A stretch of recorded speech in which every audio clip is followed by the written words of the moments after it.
Ladies and gentlemen, will you please remain standing for the invocation, which will be delivered by one of our university chaplains, Father Kenan Morris. Father Morris.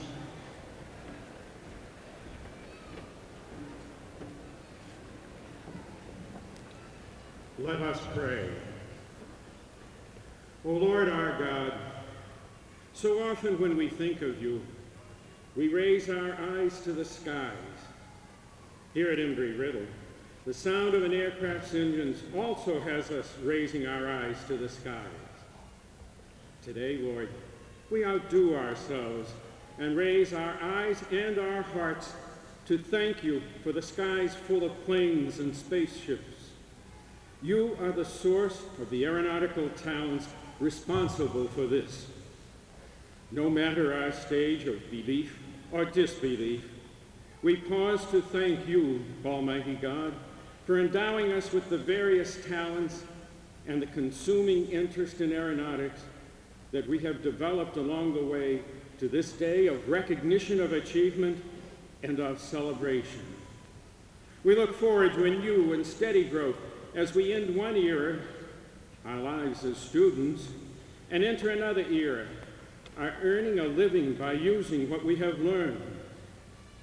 Help us in your Spirit, O Lord, to recognize more truly that your gifts to us, our talents, are not mere trifles for our own enjoyment, but are the tools you have placed in our hands to forge our world and the hearts of all people into the shapes of happiness. May we then show to you fitting praise and thanks by living life fully and with joy, and by loving all human beings with openness and honesty. And Lord, please hear a postscript for these graduates from those of us who stay behind. May love be ever in your heart. May joy be yours to share. And wherever your dreams lead you, may contentment find you there.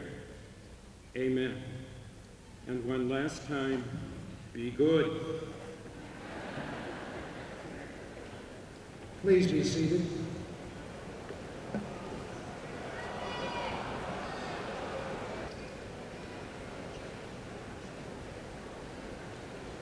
My name is John Pope. I'm the Dean of Academics for the Daytona Beach campus. And on behalf of Embry-Riddle Aeronautical University, it is my great pleasure to welcome the families and friends of the graduates, community friends, and all of our distinguished guests to perhaps the most important and the most anticipated event on our academic calendar, graduation. Now it is my distinct pleasure and privilege to introduce to you the president of our university, President Stephen Sleeman. Dr. Sleeman.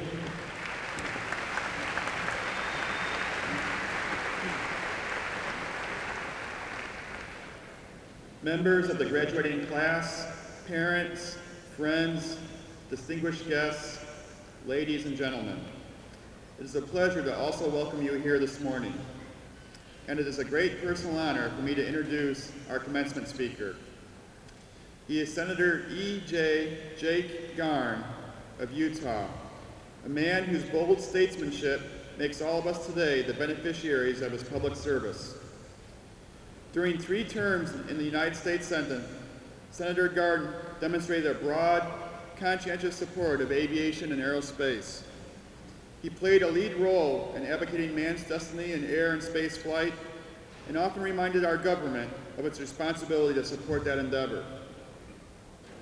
Senator Garn has always been comfortable close to the flight line.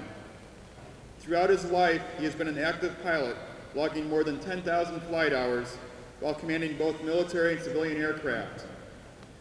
Today, he is a retired Brigadier General in the Utah National Guard. Senator Garn's personal commitment to endorse a vital space program was only strengthened in 1985 when he flew aboard the Space Shuttle Discovery, where as a payload specialist, he performed medical tests. In Congress, Senator Garn served 6 years as committee of the Senate Banking, Housing, and Urban Affairs Committee. He was also a member of the Senate Appropriations Committee and was the ranking Republican member of the Veterans Administration, Housing and Urban Development, and Independent Agency subcommittees. Before his long and distinguished run in the United States Senate, which began in 1974, Senator Garn worked as an insurance executive and also as the mayor of Salt Lake City. This January, after 18 years, Senator Garn retired from the United States Senate to return to his native Utah. Today, he serves as vice chairman of the Huntsman Chemical Corporation in Salt Lake City. He sits on the board of Dean Witter Funds and is actively involved in a number of private sector endeavors, also serving on the boards of Franklin Quest and the trustees of Intermountain Healthcare. Whether in the halls of Congress or in the private sector, Senator Garn has wielded resourceful, results-oriented leadership. A year ago, he received the coveted Wright Brothers Memorial Trophy awarded by the National Aeronautic Association. The honor recognized his lifetime of public service, including Senator Garn's active participation in all segments of U.S. aviation as a military and civilian pilot, astronaut, and as one of the U.S. Senate's most effective aerospace spokesmen and legislators. Like many of us here today, Senator Garn has been as much a dreamer of science as one of its practitioners. Time and again, he has demonstrated a pioneer's resolve to explore new ways in which policies and political support might help our civilization further realize its conquest of the heavens. His patronage has always demonstrated that aviation and aerospace as a public issue is worthy of a clear vision and is spirited by a clear voice. At this time, I am pleased to introduce you to Senator Jake Garn.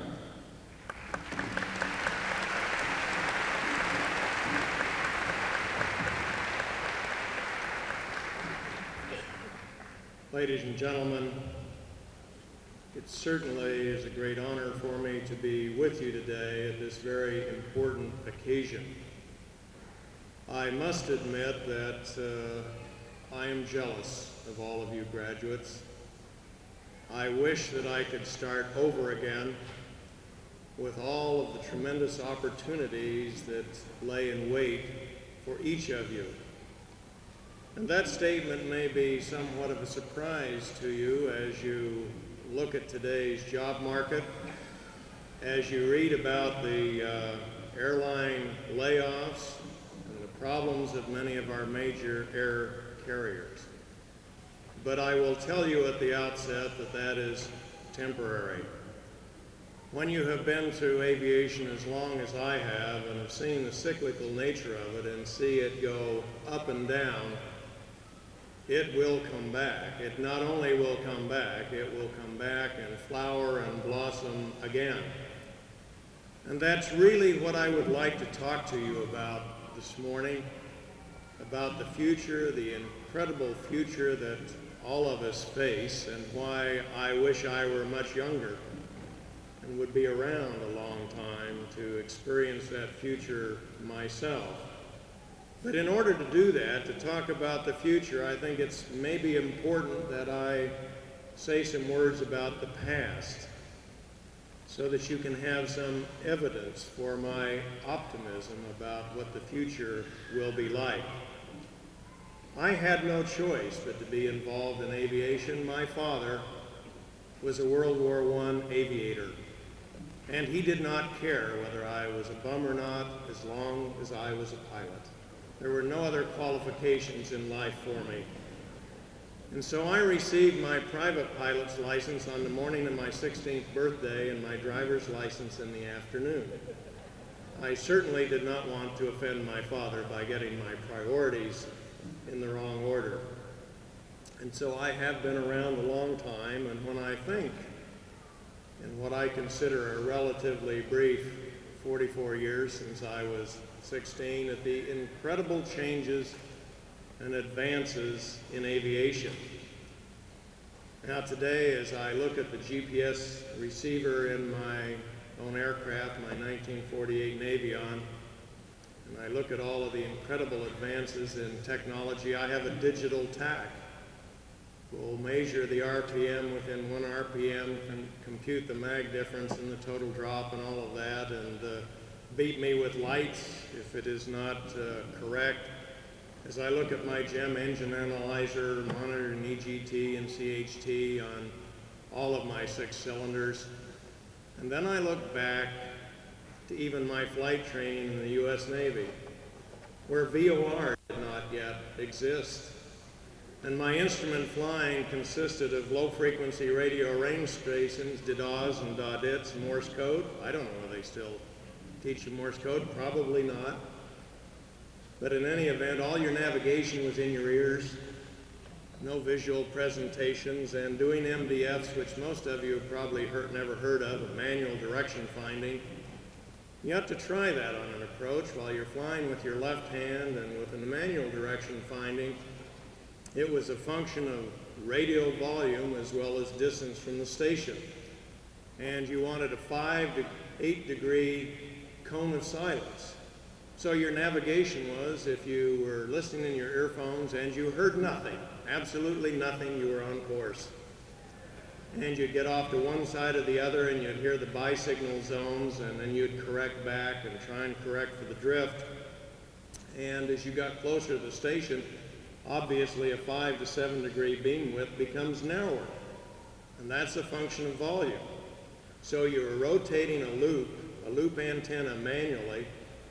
The reason my hand is up here, it was in an airplane that the loop antenna was up here as well as the radio on the overhead.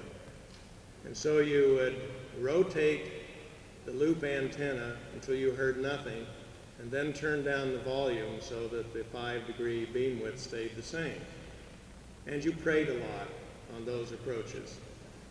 So when you consider that in my lifetime we've gone from MDFs to the type of equipment we have today, I'm frankly staggered by that thought. I am also still in great disbelief that my very close and good friend Congressman Nelson and I had the opportunity to fly in space. Because a long time after I became a pilot, in fact, when I was a senior at the University of Utah, if someone had said, Jake Garn, you will have the opportunity to fly in space someday, I would have laughed hysterically, because when I was a senior in college, nothing had flown in space. Sputnik had not yet flown. We had not put our first 2.5-pound satellite into space. So obviously, when I was in your position, waiting to receive my bachelor's degree, absolutely no possibility or thought that I would be able to orbit the Earth 109 times at 25 times the speed of sound. And yet it happened. It happened in a very brief period of time. So there has been an absolutely unbelievable explosion in technology that most of you at your age take for granted. You've grown up with it. I did not. And to take the story back a little bit further in the past, when Neil Armstrong walked on the moon, I was watching that event with my father. And he started to cry, and I said, Dad, why are you crying? This is not a sad event. This is a historic event, one of the great events of all history. And he said, oh, Jake, I'm not crying because I'm sad. I'm crying because I'm just overcome with the emotion to think that here I am sitting with my son, watching a man walk on the surface of the moon, because when I was 10 years old, your grandfather Garn read me the story from the Salt Lake Tribune about the Wright brothers' first flight. Now just think of that. My father was 10 years old when the Wright brothers flew, the first powered flight of man. And he lived to see Neil Armstrong walk on the moon. Unfortunately, he did not live to see his own son fly in space. But in one man's lifetime, all of that taking place, and when you consider the technological base we have now, and where things become outdated almost next week, I can't even begin to guess at what technology you will deal with in the future. beyond my ability to predict, because that explosion of technology will continue at a much more rapid pace than it did in my own father's or in my aviation career. So yes, the future is bright. There is no doubt about it, despite what's in the paper this morning or what your job search is. The longer run is more exciting than any of us can possibly visualize. It is almost frightening to me, the speed with which things change. It was mentioned that I was fortunate enough to receive the Wright Brothers Memorial Trophy in December, and I was rather nervous about that. First of all, I'm not trying to be humble, but I thought, gee, I don't deserve that. Honoring me like that is like paying a 12-year-old to eat candy in a candy store. I just loved aviation and did it because I loved it. But I was somewhat nervous about it, and so I was trying to think, how do I respond to that award? And I was looking through my father's scrapbook, and I found a couple of things that seemed to answer that question much better than I could myself. My father was Utah's first director of aeronautics. And fortunately, before he died, they dedicated the Utah State Aeronautics building to him, and he was a civil engineer and an aviator and not a politician like his son, filled with words, so his acceptance speech was very brief, but it certainly covered the essence of what I felt at the Wright brothers, and I will read it to you. It's just 4 paragraphs. There have been 2 great loves in my life. The greatest, of course, is my family, and next to that is aviation. I am proud on this occasion that my wife, my children, their companions, and all of my grandchildren are here. My love for aviation started when I was just a youngster in 1914, and we walked and thumbed rides out to Old Buena Vista to see Beechey demonstrate an old biplane. But it was not until 1917, when I was in the Air Corps, that I was able to fly on my own, and to hope that someday I might have a small part in getting aviation off the ground in this country. My son is carrying on that tradition, and I am sure that some of my grandsons will also be pilots. They will not, however, have to fly by the seat of their pants to listen to the sing of the brace wires to tell if they have and are maintaining flying speed, nor get that blast of wind on their cheek to see if they are skidding or slipping in a turn. Today, instruments give all those answers. I have seen aviation come a long way in the last 50 years. From the old Jennies I flew in World War I to the pure jets of today. And when I leave here in a few years, if by the remotest possibility I should go to that place where they say you sprout wings, I can visualize myself out flying around on my own wings to observe the advances made in planes in the next 50 years. I am indeed grateful to all those who are responsible for this recognition. It is more than I ever dreamed of. Well, that certainly covered my feelings much better than I could at the Wright Brothers Memorial Trophy about aviation. And then, just by accident, I found a letter from him to me that I don't ever remember receiving because I was 6 years old. But he said, "My dear son Jake, today the first airmail ever to be flown out of San Pete County is being flown by me.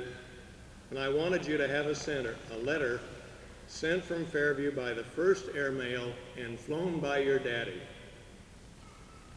In a few years, this will be common, and I suppose possibly all of the first-class mail will be carried by airplane.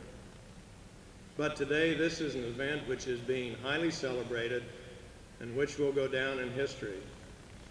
You can put this letter in your scrapbook and keep it together with the envelope, which will have a cachet designed by your Uncle Golden and others from Fairview. It will be interesting to you to keep this, as you may even want to show it to your children and grandchildren someday, so you can tell them how their grandfather flew the first airmail letter to you when you were only 5 years old. The time may come when you yourself will be flying airmail or may in some small way be connected with aeronautics. for it is a thing that is going to grow by leaps and bounds, and many of the young people of today will either be in this new industry or they will be flying around the country as they are driving automobiles today. And I know from your interest in airplanes that you will want to be flying when you are old enough. From your loving daddy. And then the thing that's never ceased to amaze me, he signs it J.E. Garn.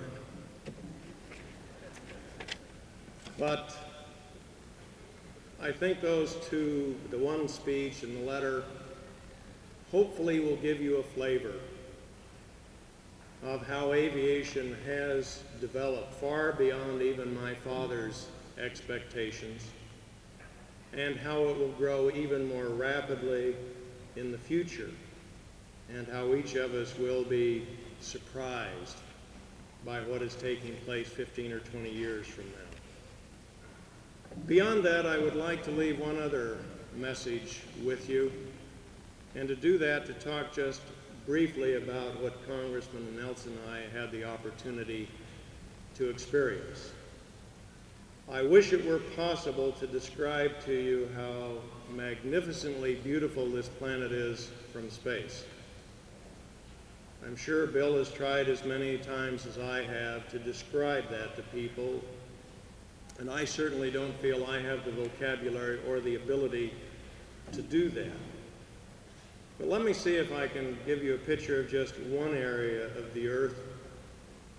While flying over the Mediterranean, if you can imagine being able to see all of the Mediterranean Sea all at one time, be able to see Spain and Portugal, Straits of Gibraltar, North Africa, France, to be able to see Italy and the boot of Italy, to be able to see Egypt where the blue and the white Nile join and flow northward together through the Alexandria Delta into the Mediterranean, to be able to see the Red Sea, the Suez Canal, the Sinai Peninsula, Saudi Arabia, Israel,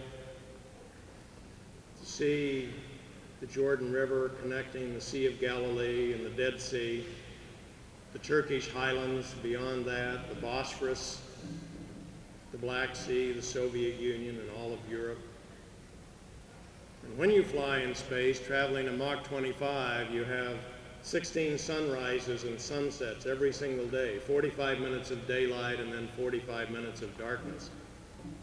And during the sunset periods, the sun refracts through the Earth's atmosphere and produces a magnificent rainbow all the way around the edge of the Earth. Just in the outer blue zone alone with binoculars, we could count 23 different shades of blue. And the Earth becomes very black below you, and in the vacuum of space, it's always black behind you. And just for a few moments, the orbiter appeared to me not to be reflecting the sun's light, but to be emanating its own light. So you have this beautiful, ethereal white spacecraft in the blackness of space, and all around you are John Glenn's fireflies. Well, when John flew, they didn't know what they were and were worried about them, and subsequently NASA found out that simply as we vent excess water overboard from our fuel cells, that they instantly freeze in the minus 250-degree temperature and form clear ice crystals, and they also refract the sun's light. So if you can imagine seeing this magnificent area of the world going into a sunset period, a beautiful rainbow around the edge of the Earth, a beautiful white spacecraft traveling at 25 times the speed of sound, and millions of John Glenn's fireflies traveling with us. It's a sight that I'm sure I will never forget and Bill will never forget. But while recognizing this great beauty, I also had great feelings of anger and frustration and irritation looking back at the Earth, because when I was flying, the Ayatollah and Saddam Hussein were killing hundreds of thousands of each other's people. You could fly over Ethiopia and realize vividly from the pictures you'd seen on Earth that this is where thousands of children and adults were dying from starvation. You'd fly over countries like Korea and think, what is the difference between North and South Korea? They're all Koreans. They're not an ethnic mix like I am, Scotch, Welsh, Dutch, Norwegian, Danish, English, and German. I'm more NATO than any of the NATO countries. And you think the difference is one very important thing. The difference on the south side of the 38th parallel is those human beings are free, and on the north side they're not. Same thing flying over Germany. What's the difference between East and West Germany? Freedom. And when you consider that there are certainly enough natural resources on this earth for everyone, there certainly is enough capacity to grow food that none of God's children need to go hungry. And when you realize that we are all God's children on this earth, regardless of where we live or what the color of our skin or what language we speak, all traveling on spaceship Earth together as astronauts at a very high rate of speed moving through the universe, that's where the feelings of irritation and anger come from, because of this type of behavior, and that such a few individuals in the history of mankind could cause so much difficulty as we are now seeing in Bosnia. I am not capable of understanding human beings treating each other in the manner that they are, ethnic cleansing. I don't understand that people can kill fellow human beings in the name of God and feel good about it. So again, while recognizing the great beauty of the earth, these feelings of anger come, and you can't help but feel disappointed, upset, that there is a better way to live. And also recognizing how remarkable human beings are when the human spirit is free, what it can accomplish. I had the opportunity to be in East Berlin with my wife and some other senators 3 weeks after the wall opened up, after having looked at the area from space. And we were invited by the U.S. ambassador to East Berlin to have dinner at his home in East Berlin, and he invited members of the Politburo and members of the New Forum, the dissident group that had started the demonstration some months before.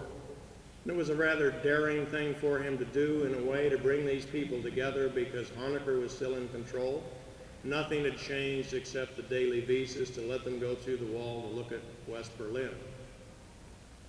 I sat next to a young man who had a PhD in microbiology, and I asked him to tell me about his life, and he said, "Senator, when I was 13 years old, my father made a very mild anti-government statement outside that church, that Lutheran church you visited today," and he said he was arrested and gone for 17 years.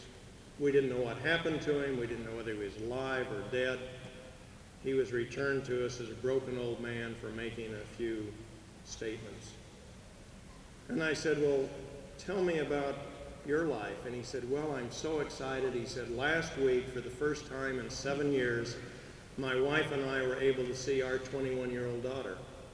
And I said, "Where has she been?" And he said, "She's been in West Berlin. We were able to sneak her out into the floorboards of a car." And he said, maybe now we can raise our other children and keep them here at home. Maybe, if we're lucky. Maybe the wall will come down in 5 years." And I said, "Well, how can you explain to me that you are so anti-communist? At 40 years of age, you have never lived under any other system. Why are you so anti?" And he looked at me and he said, "Senator, don't you understand? Don't you understand that God gave us freedom? The communists have imprisoned my body for 40 years. They have not imprisoned my soul." And then he said, "Do you have any idea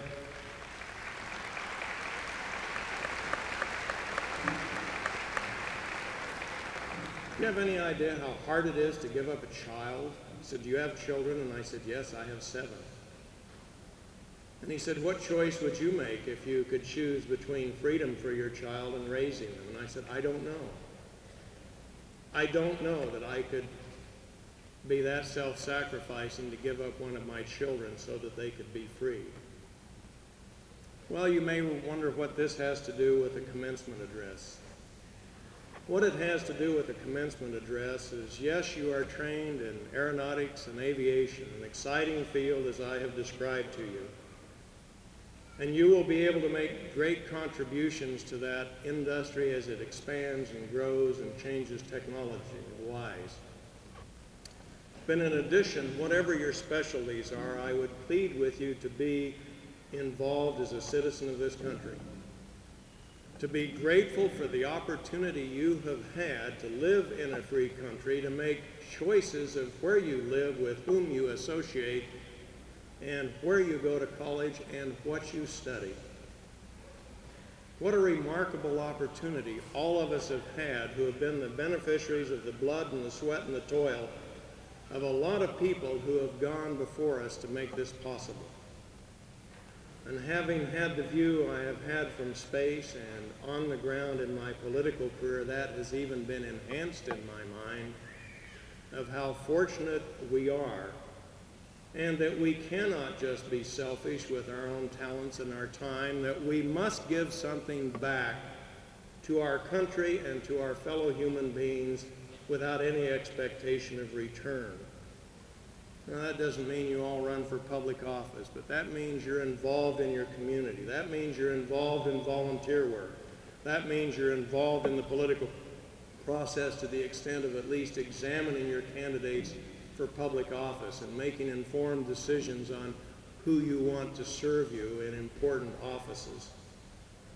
So yes, credible opportunity, a great past in aviation in this history of this country, the technological leader in all of these fields. Those opportunities, as I have mentioned several times and cannot emphasize enough, are beyond yours or my ability or the faculty to describe to you. But in addition to that, be grateful that you are a free human being, that the choices that you have before you are yours and not anyone else's, and make sure that through your actions beyond your profession, you leave that legacy to your children and grandchildren as well, to be free human beings, citizens of the United States of America. Thank you very much.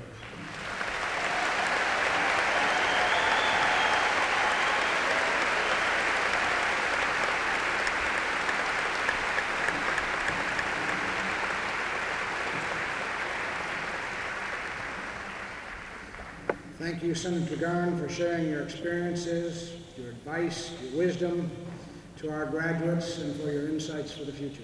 Thank you very much. We would like to take this opportunity to recognize the accomplishments of another distinguished individual.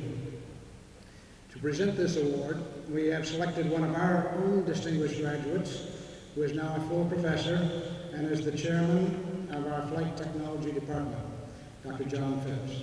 John?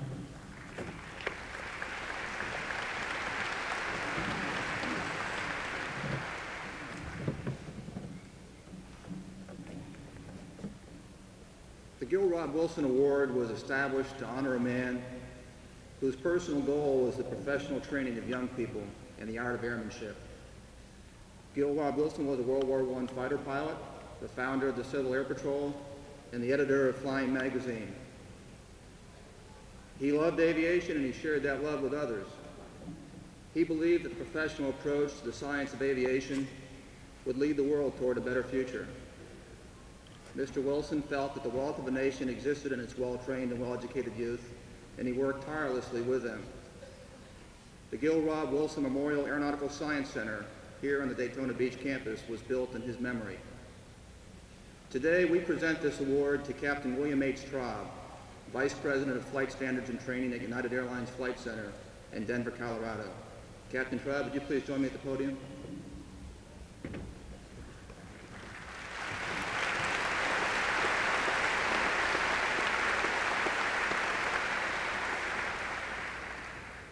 Captain Traub is a pilot educator whose service at United has been consummate and truly professional. Today, the fullness of his responsibility includes the training, checking, and quality control of all flight officers at United. He also develops policies, procedures, and techniques for the safe operation of all the aircraft fleet types at United. Almost 3 decades ago, Captain Traub joined United as a flight instructor. He quickly progressed into other positions such as supervisor in the DC-8, Boeing 727, 737, and 747 sections. In 1969, Captain Traub received the first United Airlines captain rating on the Boeing 747. At the company's flight center in Denver, Captain Traub has also been charged with a number of high-level positions, including flight standards manager in both the 727 and 737 fleets, flight training manager, director of flight operations training, and director of flight standards and training. After joining United Airlines, Captain Traub also offered his service to the Wyoming Air National Guard, where he flew C-121s and C-130s. He retired from service as an aircraft commander and instructor pilot, having logged more than 10,000 flight hours. During his service at United, Captain Traub has been instrumental in establishing flight officer internships with 18 college aviation programs, including Embry-Riddle's. In addition, he is a member of the Board of Trustees of the Council on Aviation Accreditation. Through Captain Traub's leadership and initiative, United Airlines has become a leader in supporting aviation higher education. On behalf of the faculty, students, and staff of Embry-Riddle Aeronautical University, it is my pleasure to present this award to Captain William H. Traub, a true pilot educator who has demonstrated throughout his career the fine aviation mentorship which was Gil Rob Wilson's trademark.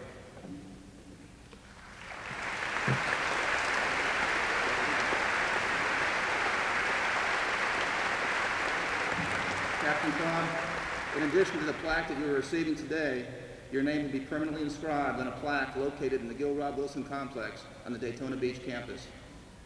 Congratulations. Thanks.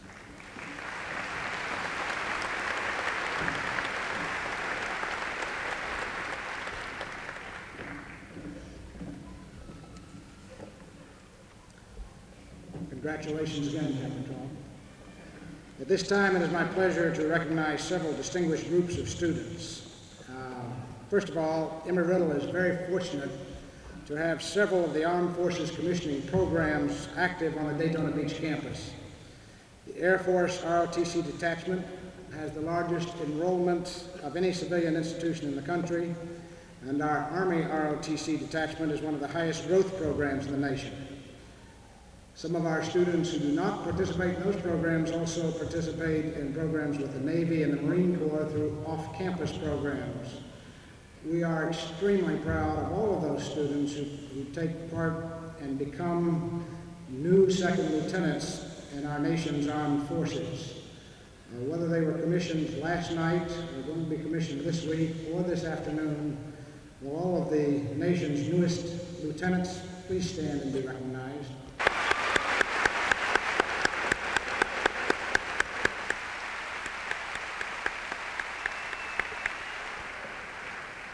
Thank you. Continuing our recognition of special achievements, we wish to present the graduates who are completing their degrees with honors.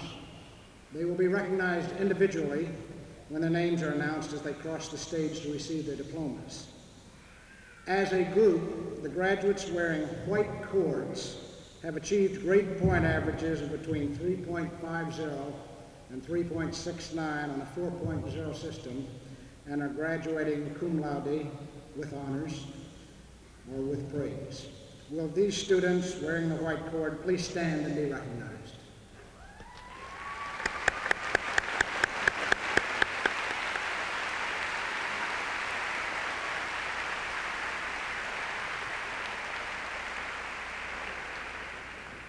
Thank you. Graduates wearing red cords have achieved a grade point average of between 3.70 and 3.89 and are graduating magna cum laude with great honors. Will these students please stand and be recognized?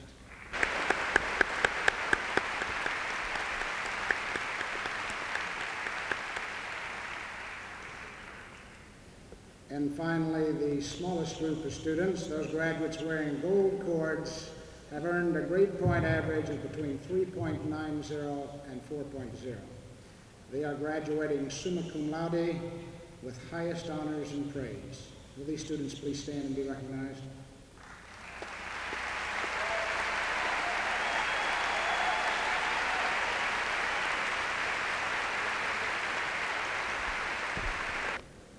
We also have some students today who are participating in the graduating exercise who will be completing their academic work this summer. We allow them to walk, as we call it, with their classmates and to graduate because we have no graduation at the end of the summer. Since their work is not complete, appropriate honors, which will appear on their transcript if they earn them, cannot be officially recognized today. But those students who are confident that they will graduate with honors, please stand and let your parents recognize you now.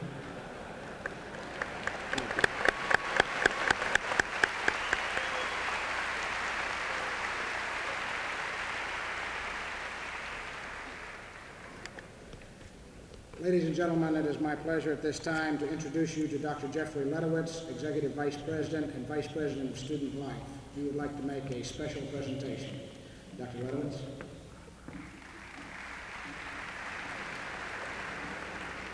Each commencement, an outstanding graduating senior is selected to receive the President's Award. Candidates for this award of distinction are selected on the basis of academic excellence, campus activities, and contributions to the university and to the local community. These students are leaders who challenge others around them to think, to question, and to act, and are recommended by representatives of the faculty, the staff, and the student body. At this time, President Spiegel will join me at the podium to announce this year's recipient of the President's Award.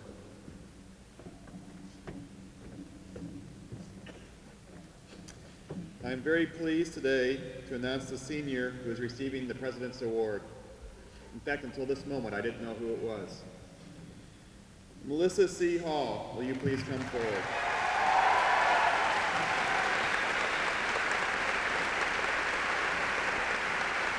Will you please come forward, Melissa?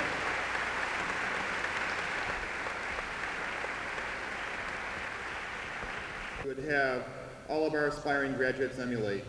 As a graduate of the Aerospace Engineering program, Melissa completed her studies with a 3.94 grade point average, placing her on the Dean's List every semester and earning her a place also on the National Dean's List. Her record of academic excellence was well established before coming to Embry-Riddle, however, as she was identified as a top 10 scholar at West Charlotte High School in North Carolina, and she won 3rd place in the North Carolina Regional Science Fair for her portable home-built wind tunnel and testing method. She is also a member of the Sigma Gamma Tau Engineering Honor Society. Especially encouraging is her combining of technical knowledge and environmental concern.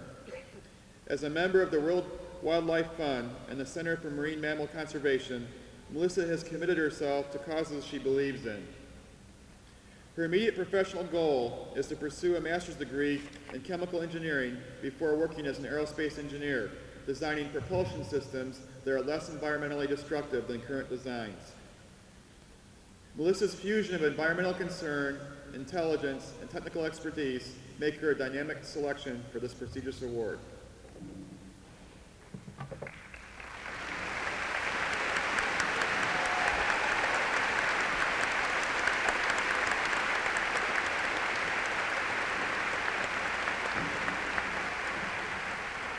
Congratulations, Melissa, on receiving the President's Award for your outstanding scholarship and leadership. Thank you very much.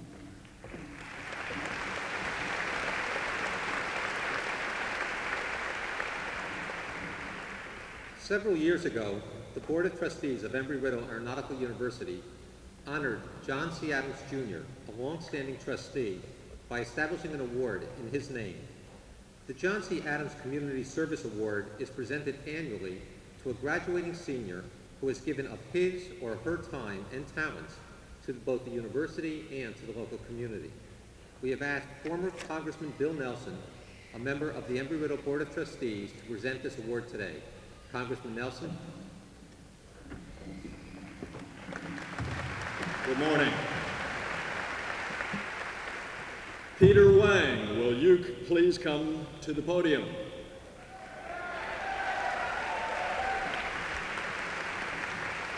An appropriate recipient of either the President's Award or this John C. Adams focus on the importance of human elements in academia, industry, and in the community separates him as someone special who best illustrates the spirit of human service that this award exemplifies. In addition to his near straight-A performance in aerospace engineering, Peter's commitment to the quality of his human environment led him to become involved in a remarkable list of service activities, both on the campus and off. As treasurer and then as president of the Math Club, as editor of the Math Club's newsletter, as secretary of the Omicron Delta Kappa National Leadership Honor Society, and as the international student representative to the Student Government Association, Peter's selfless commitment and leadership qualities were evidenced again and again. And in addition, because he aspires to work in a human factors aviation medical field, Peter took it upon himself to volunteer every Saturday for an entire year at Halifax Medical Center, transporting patients into and out of the hospital so that he could better understand the human element, the nitty-gritty, as he describes it, within the medical field, interacting closely with those patients often in need of personal interaction and support. And he also worked closely with a 10th grade student in the Volusia County school system as a youth motivator and mentor.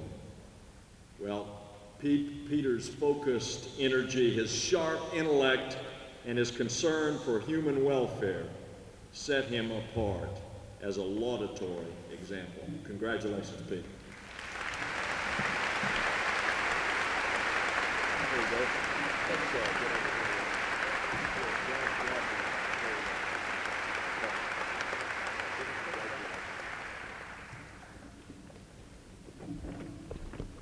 It's now my pleasure to introduce you to the president of your senior class, Mark Hogan.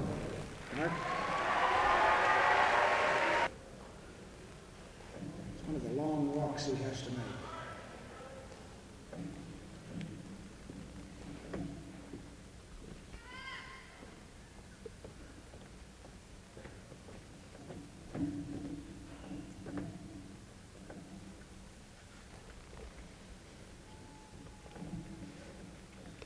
Whew, that's a nice long walk. It's a great honor that I speak on behalf of the graduating class of April 1993. President Sliwa, Senator Garn, Captain Traub, Congressman Nelson, distinguished honorary guests, members of the boards of trustees and visitors, university officers, deans, department chairs, faculty and staff, family and friends, and my fellow graduates. Good morning. Well, we did it. We finally made it. Many of us have been counting the days, some since last December, when we saw our friends sitting here and realized that we were the next in line to cross this stage. Now that we're here, let's take some time to remember our days here at Embry-Riddle Aeronautical University. Together, we remember studying all night for tests, going to homecoming concerts, spring breaks, race weeks, air shows, free food at local happy hours, and also going to the beach. Even though each of us will remember many different things, we all will remember the friends that we have made. Many changes have also taken place over the past few years. We've seen changes in the leadership of our country and of our school. We've seen the implementation of varsity athletics and our flight team becoming national champions. We've also seen the university grow with the acquisition of new land and grants for new buildings in the future. Not only have these things improved, but so have we. We have grown and changed to meet the needs of our society and the people around us. Many people used to say that education is limited to the classroom. Well, this is no longer the case. Education must not only be learned in the classroom, but in every aspect of the campus community.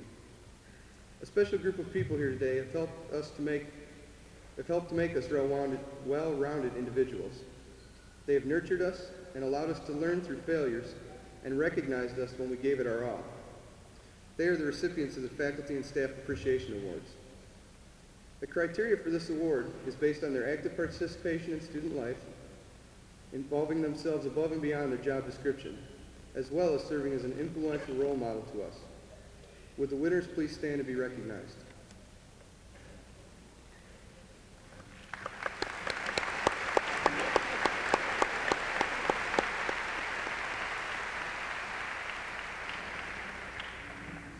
There's another group of special people here today. They are the 40 members of the Senior Class Council. These volunteers have worked very hard to make our senior year a memorable one, and I am proud to be among them. I would like to ask the Senior Class Council and our advisor, Lori Ranfos, to please stand at this time and be recognized. Thank you for all your hard work and dedication.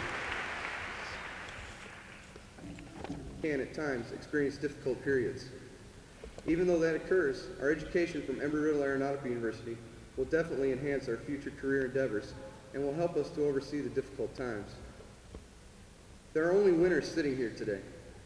We have pursued the hard times in the past and came out shining. We can accomplish whatever goals we place upon ourselves, as long as we give it our best. We are graduates. With this in mind, I would like to share with you an excerpt from a speech by Vince Lombardi, What It Takes to Be Number One. You've got to pay the price. Winning is not a sometime thing, it's an all-the-time thing. You don't win once in a while, you don't do things right once in a while. You do them right all the time. Winning is a habit. You've got to be smart to be number one in any business. But more important, you've got to play with your heart, with every fiber of your body. Running a football team is no different from running any other kind of organization. An army, a political party, a business. The principles are the same. It's a reality of life that men are competitive, and the most competitive games draw the most competitive men. That's why they're there, to compete. The objective is to win, fairly, squarely, decently, by the rules, but to win. I don't say these things because I believe in the brute nature of man, or that men be brutalized to be combative. I believe in God, and I believe in human decency. But I firmly believe that any man's finest hour, his greatest fulfillment to all he holds dear, is that moment when he has worked his heart out in a good cause and lies exhausted on the field of battle, victorious. To all of you, my fellow Spring 1993 graduates, I say congratulations. And remember, as we leave here today, if we can continue to strive and be the best we can at whatever we do, we will always be number one. We all owe our presence here today to those who have given us so much, so that we could learn and grow and be better people. To our family, friends, and teachers, thank you. And a special thanks to you, Bob and Dad. Congratulations, graduates.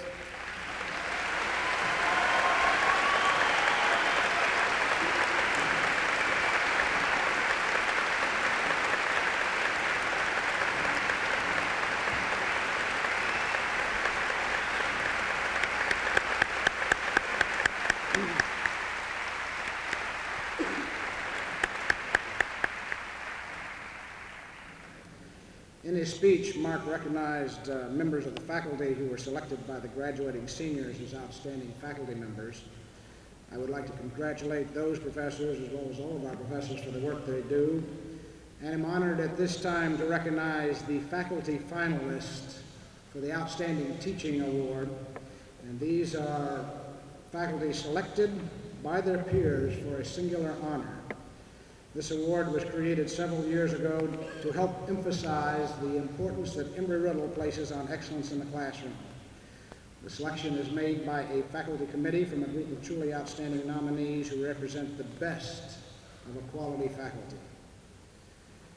Will the following distinguished finalists please stand and be recognized? Dr. Bruce Chadwick.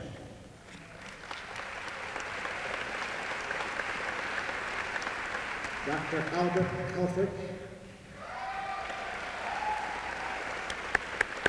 and Dr. James Lattiser.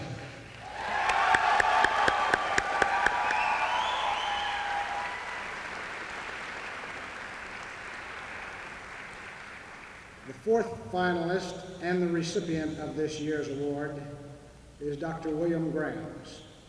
Dr. Grams, will you please come to the podium?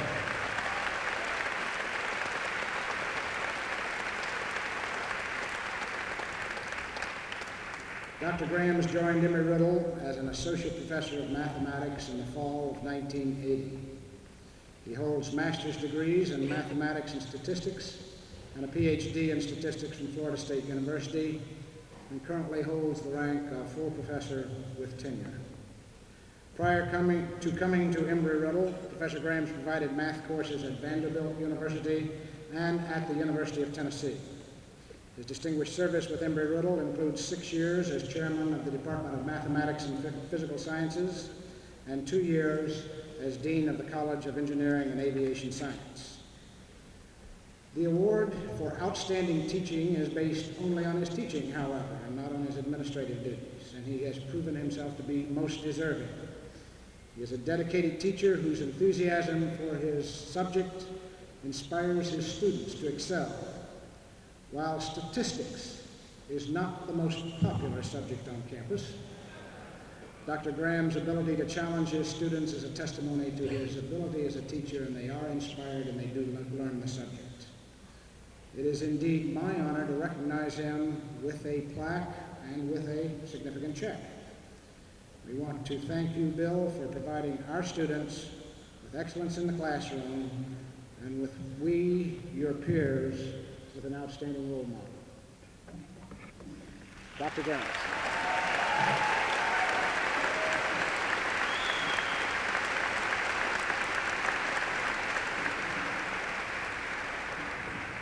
A very special thank you to my colleagues, my students, and my university for this very special honor.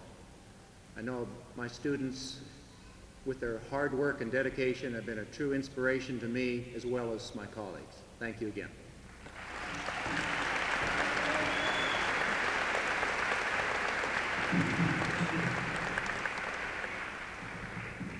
Well, the moment has arrived that we've been waiting for.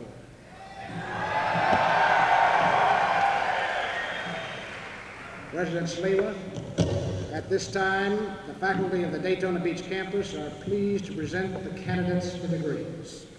The candidates will now come to the platform to receive their diplomas. As the graduates cross the stage, they will be presented their diplomas by the chair or program chair of their department and will be congratulated by President Sliwa, by Senator Garn, and by Congressman Nelson. Assisting us in this presentation and making the readings for us is Dr. Nancy Parker. Dr. Parker? Chair of the Aeronautical Science Department will present the diplomas to the candidates from his department. In Aeronautical Science. William Patrick Goodwin. Claudio Lopez. Randy Joseph Packard. Todd Owen Weaver.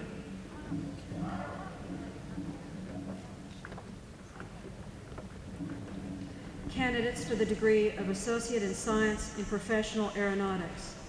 Cordell Leslie Barnes Moore.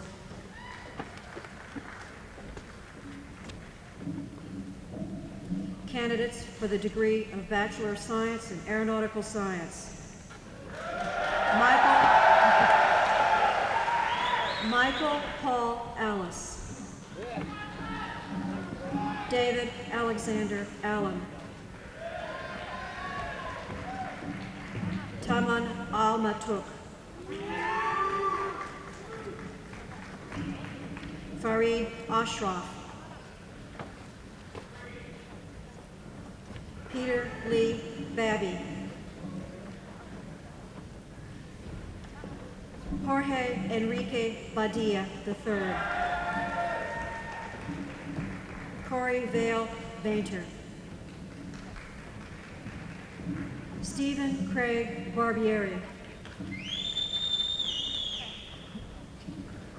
William Joseph Bard, cum laude. William Ernest Birchall. Stephanie Bellagari. Frank Weldon Berry III. Eric Edward Bischoff. Come on up. Sylvan Hugh Blackstock. Hey, come on up. Frederick William Block. Come on up. Brian Mark Boding.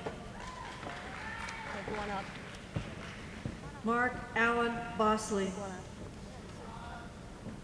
Zachariah Ray Bowers. Michael R. Braxton. Michael A. Breton. Wilfred Bernhard Burke. Jeffrey Ward Ramal. Come on up. Andrew Edward Brown. Come on up. David Allen Brown. Come on up. Ari Buchanan. Ronald James Buxton Jr. Come on up. Jason A. Burt. Lance Aaron Busby. Troy Allen Butcher. Anthony Keith Caballero. Come on up. Derek Michael Cahill. Joseph Anthony Casulo III. Come on up. Sandra E. Cervantes. Jeffrey L. Chan. Nicole J. Christopher, Senior Class Counsel. Come on up. Louis Anthony Cinquanto Jr., Omicron Delta Kappa. Scott Russell Clark, Senior Class Counsel. Come on up. David Daniel Constantino Jr. Come on up. Jeffrey Matthews Cook. George Gilbert Cornwell IV. Come on up. Eric Thomas Crawford, Society for Collegiate Journalists. Joseph Dana Crawford. Timothy Lewis Crow. William Albert Crown. Thomas Comiskey. Anthony James Diasta. Dave John Shepard Daniels. Melissa S. Davis. Preston Hills Davis, Senior Class Counsel. William DeBrouwer, Society for Collegiate Journalists. Julie Fernandez de Launke. Rocky Michael DeFrancesco Jr. James Wilbur Deloach III. Monica Elena Denny, Senior Class Counsel. Todd Anthony DeCello. Patrick Christopher Dolph. William Christopher Dorman. Davis Michael Douglas, Sigma Tau Delta. Jamie Earl Duco. David Lewis Dunham. Adam Benny Duzak. Michael Kevin Dwyer. Second Lieutenant William Todd Eccles. Brad Darren Elsie. Jeffrey Allen Engel, Senior Class Counsel. Second Lieutenant Matthew Scott Evans. Brian Andrew Farrell, Senior Class Counsel. Donald Joseph Farrell. Brian McLean Ferguson. Okay. Luis Miguel Fernandez. Sean Francis Fitzpatrick. William Francis Frado III.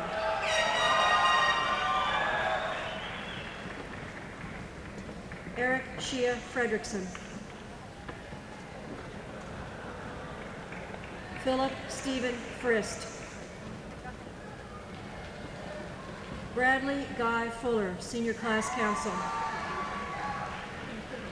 Scott Daniel Fuller. Joseph Patrick Gaeta. Mark Kevin Gagney. Daniel G. Gianarelli. Richard Peter Gerlone. Kevin Stewart Gibson. Gregory Derek Janetti. Stephen Gregory Graff. Stephen Robert Groh. David Scott Grolke. Hauken Adonar Howe. J. Robert Haynes. Christopher Lee Heiser. Rodney Howard Henderson. David McLean Hines. Charles Anthony Hitcho. Jeremy Spencer Hodges. Matthew Keith Hopkins. James William Howard II, magna cum laude. Scott Stephen Hewlett. Ronald T. Hulton. Brian Lee Husa. Kareem Alex Heimer.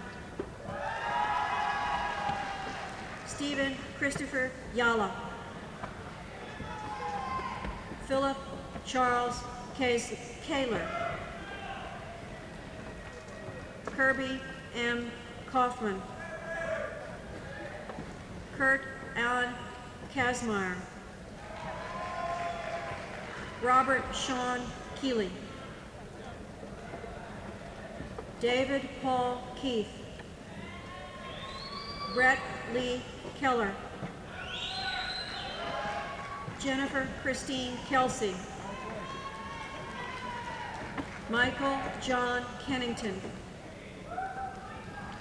Thomas Joseph Kilmurray. Frank John Kinnick. Richard Allen Kirk. Richard L. Clinert. Chad William Kornberg. Trent L. Kowalski. Peter C. Krasowski.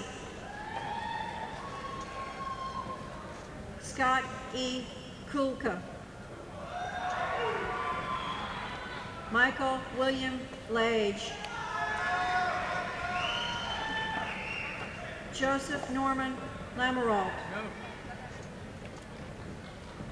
Leonard Michael Lancaster. Robert Michael Lane.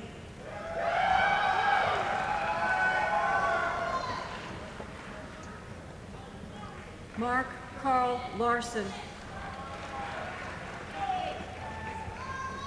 Michael John Lazaro. Scott T. Legowski. Simon Levy. Second Lieutenant William Allen Lewis. Frank Charles Lewis III, cum laude. Christopher Scott Lind, Senior Class Counsel. Mary Ellen Lindquist, Senior Class Counsel. Timothy James Lisoskus.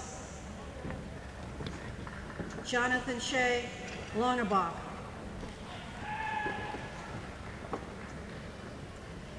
Raul Masiva Sanchez. Stephen Kenneth Mackey.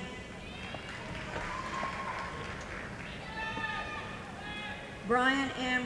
Marin. Christopher Lawrence Marshall. Quentin Laverne Martin. Vida Masumi. Mitchell John Matheson. John Joseph Matovich. Christopher Arnold Matthews, Sigma Tau Delta Senior Class Council. Marcy Renee Mayer. Stuart Wayne McClaskey, cum laude. Michael George McGovern. Joseph John McMonigal, Jr. Lyndon Davis Meckel. Tara Michele, Senior Class Council, Omicron Delta Kappa, cum laude. Barbara A. Meyer. David Alexander Mader, Omicron Delta Kappa. Troy Elliott Molander. May Gail Montessa. John Kenneth Moore. Joseph D. Morowitz. Brian Richard Murphy, Who's Who 1991. Daniel Christopher Natras. Raymond Charles Newbig, Who's Who 1991, summa cum laude. Valerie Rose Olek. Paul John Olson, magna cum laude. Peter Lloyd Padilla. Peter Joseph Hellas. Gary Brooks Phillips. L. Scott Phillips. Richard Stewart Pindell. Keith Dean Plum, Omicron Delta Kappa. Michael William Poppy. Robert Lee Pozaga. Second Lieutenant Brent Marshall Provinsky, magna cum laude. Ronald Leslie Reckler. David Anthony Rederson. John Grover Reckworth. Gino Jose Ramanelli. William Francis Ritter.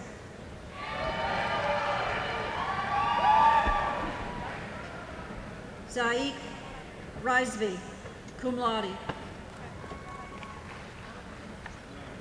Gary Maurice Robichaud, Jr.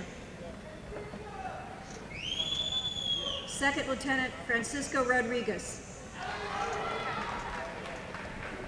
Second Lieutenant Ricardo Rodriguez. Gunther Ralphel, cum laude. Mark William Ruan. Jeffrey Stephen Ruby. Leonard Arthur Rupert, Jr. Monty O. Sanders III. Russell George Sanford. Danny Richard Serino. Brian Michael Schott. Bernard G. Schwartz, Senior Class Council. Todd Craig Schwarzenbach.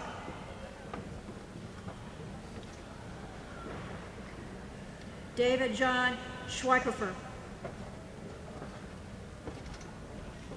Darren Anthony Sr. Brent Arthur Sipley. Mihai Shmigelski. Neil Gordon Smiley. Scott James Stafford Jr. Albert Edward Stankus. James William Steele. Jason Randolph Steen. Vincent Stefano, Who's Who 1991. Daniel Roger Stoffler. Kevin Eric Stoltz. Neil Swindles, Who's Who 1992, magna cum laude. A. Mashiko Siski. Shuri Marie Sitella. Richard D. Tallman. Joel Allen Thompson. Robert Carl Tickey. Todd Allen Trauber. Eric E. Trax. Second Lieutenant John Andrew Trangali, Omicron Delta Kappa. Russell Craig Tullius. Eric Hamilton Tupper. Walter Lee Tuttle. William James Van Leuven. Todd Richard Vasquez. Scott Kendrick Warner. Melissa Susan Washburn. Brian Michael Washkowitz.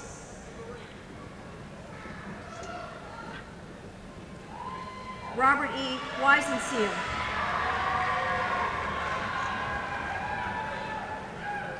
Chad Morgan White. Heidi Julia Williams. Jeffrey Thomas Wood. Nicholas Anthony Zampano.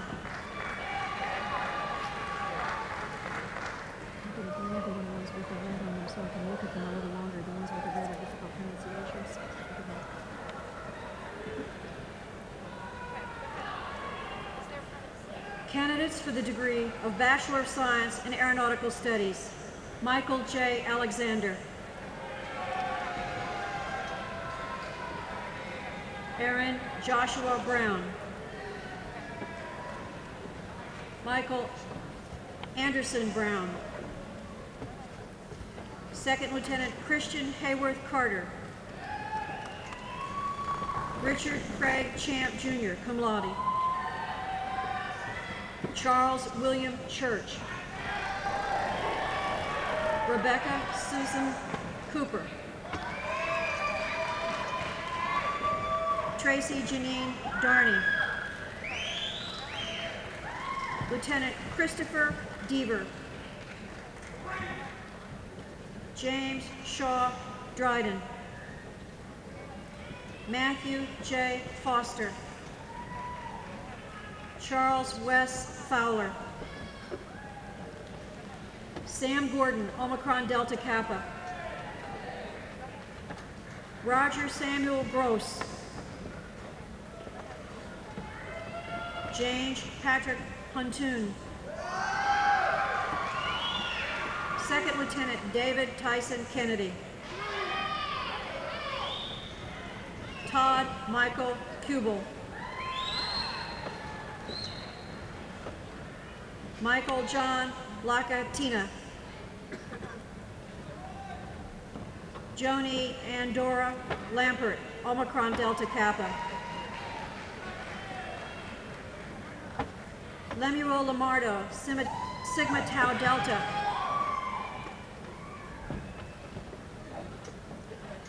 Gian Namayon.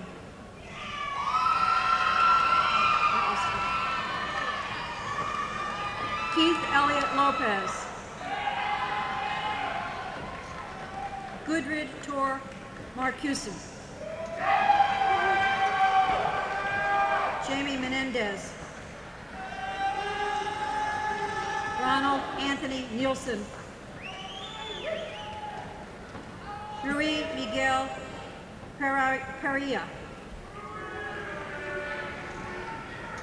John Robert Rutherford Jr. Rudolfo Roque Jr.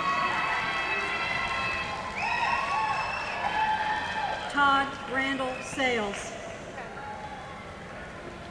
Second Lieutenant Stephen David Scavito. David M. Schnur. Second Lieutenant Bridget Janet Smith. Michael Aubrey Southward. William Henry Springer Jr. Neil William Strife. Christopher Joseph Struck. Robert Edward Taylor III. Richard S. Track. Manuel Vasquez III.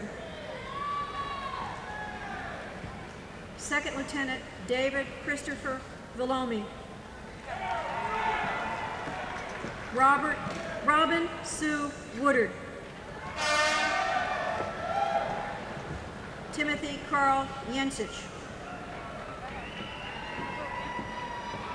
Michelle Christine Yuskavage, Who's Who 1992.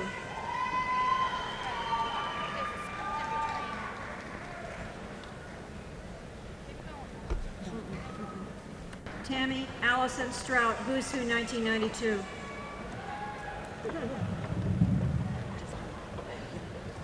Sean Patrick Whitaker.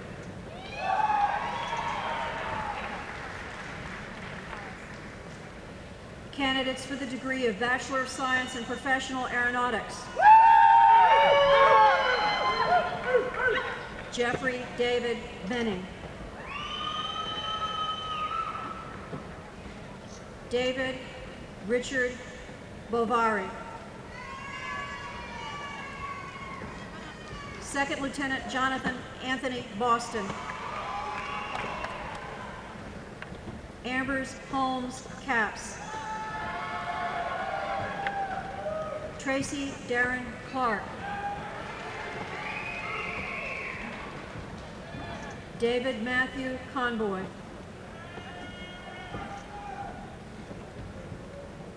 Sean Stephen Carica. Craig Michael Crosby. Second Lieutenant Sandra Beth Cummings, Who's Who 1992, Omicron Delta Kappa. Jeffrey Allen Dearborn. Scott Edward Farmer.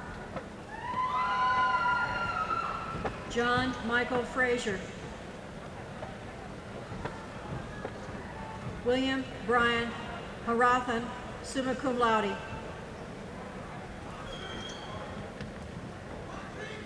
Constantine Michael Karahamagan. William George Kelly Jr. Curtis Andrew Lamson. William Felix Lee. Second Lieutenant Joseph Freeman Lineberry Jr.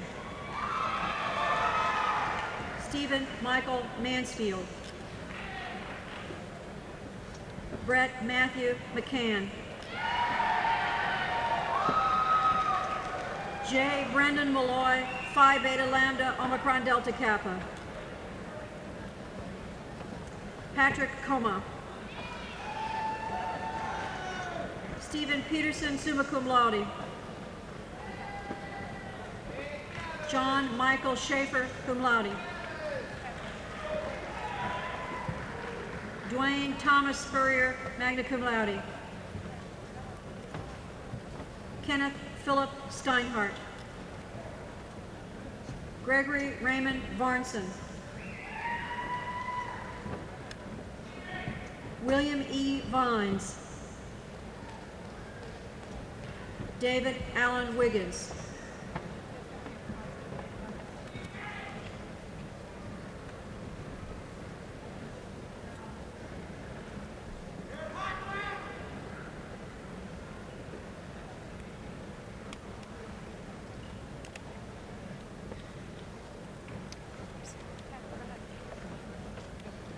Professor David Hazen, Chair of the Aerospace Engineering Department, will present the diplomas to the candidates from his department. Candidates for the degree of Bachelor of Science in Aeronautical Engineering. Mohammed Karima Amar Amri.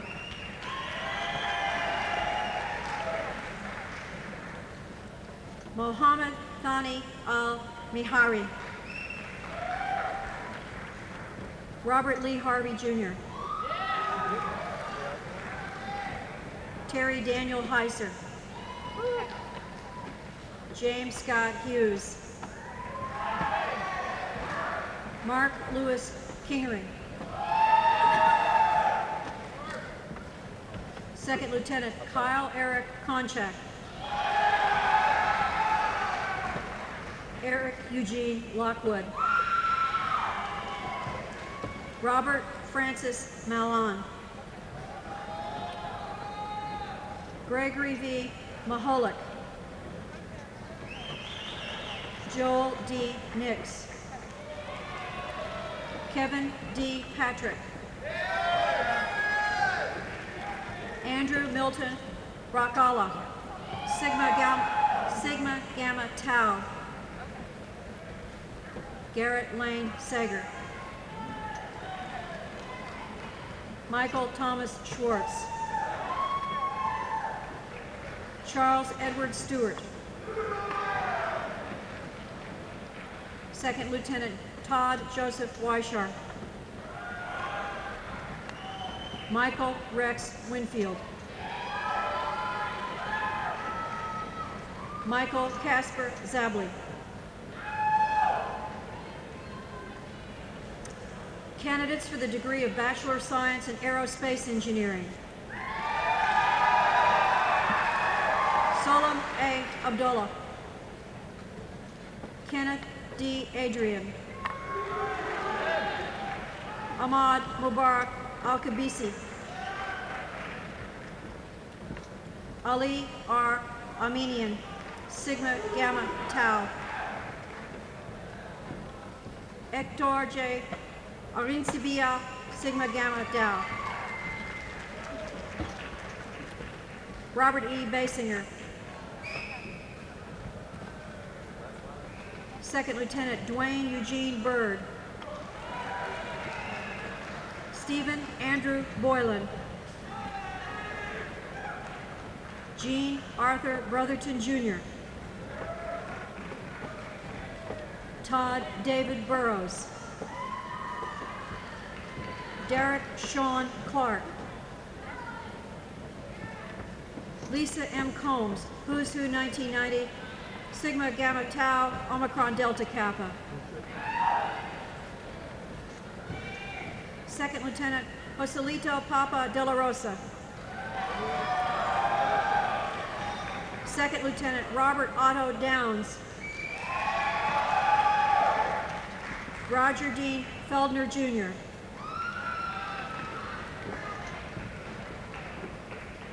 Yarini Inara Fioka. Second Lieutenant Kyle John Francis Frendel. Sigma Gamma Tau. Bradford Earl Green. Sigma Gamma Tau, cum laude. Stephen Brian Haithcock, Sigma Gamma Tau. Justin Brian Hall. Melissa Karen Hall, Sigma Gamma Tau, summa cum laude. Thomas Anthony Hanna, Senior Class Counsel.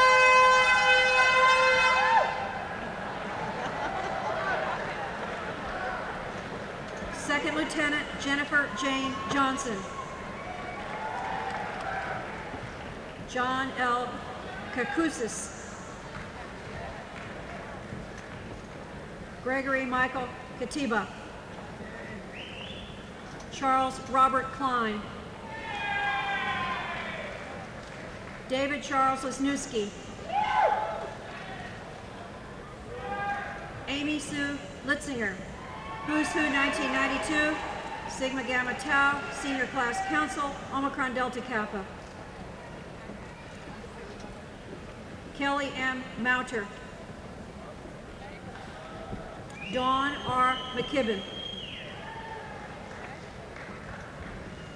Nilüfer Kioki Mushkaum, also a candidate for the degree of Master of Business Administration in Aviation, Who's Who 1991, Omicron Delta Kappa. Second Lieutenant Paul Edward Murphy III. Second Lieutenant Richard Carl Newfang. Jonathan A. Ang. David Roger Poffler. Kip D. Petrikowski. Second Lieutenant Andrew Don Roberts. Raul Rosario. Kevin David Russo, Sigma Gamma Tau, magna cum laude. Second Lieutenant S. Christian Saccone. Stephen J. Schurig, Senior Class Counsel. Michael Gordon Silver, Sigma Gamma Tau. Second Lieutenant Michael Sean Singer. Second Lieutenant Kelly Marie Sloan. Russ M. Snow.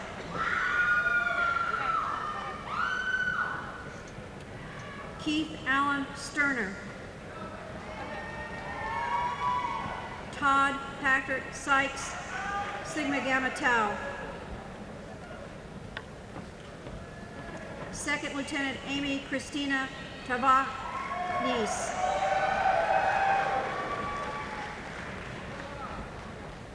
Gustavo Teja, Sigma Gamma Tau.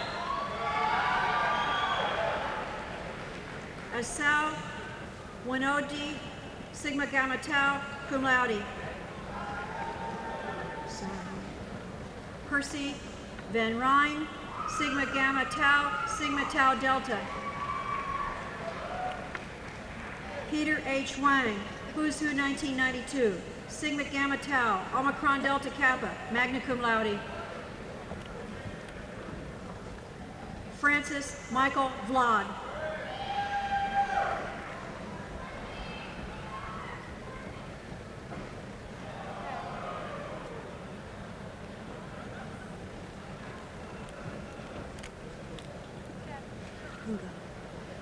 Dr. Paul Brame of the Humanities Social Sciences Department will present the diplomas to the candidates from his department. Candidates for the degree of the Bachelor of Science in Aerospace Studies. Mark John Durand. Second Lieutenant Ronald Joseph Fay.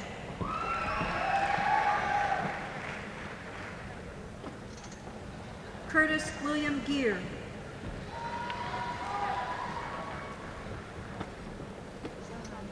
Robert William Kobrivnikar.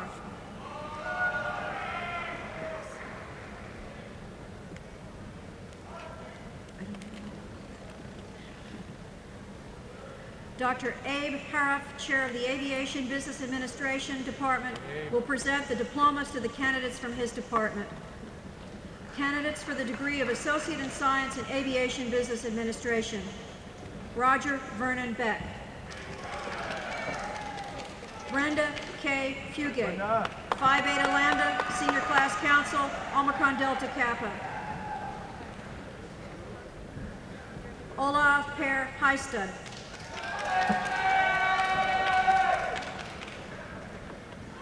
Candidates for the degree of Bachelor of Science in Aviation Business Administration: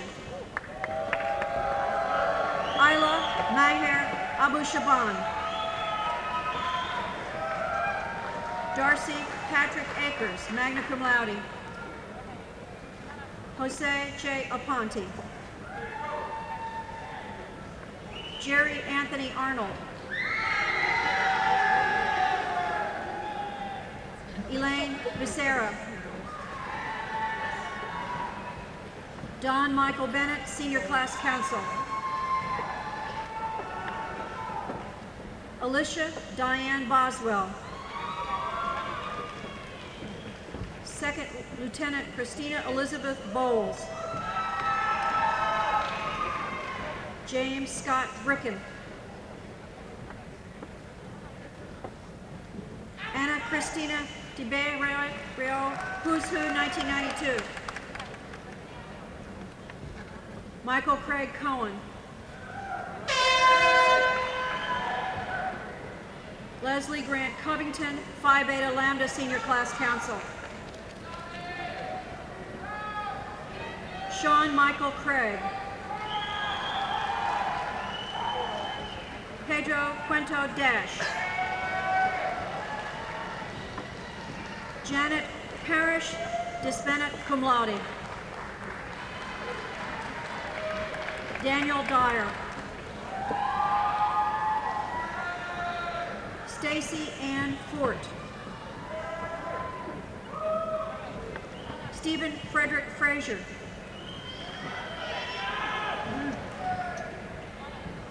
Kalen John Gauger, Senior Class Counsel, Omicron Delta Kappa. Michael Gaiman. Wee Beng Go.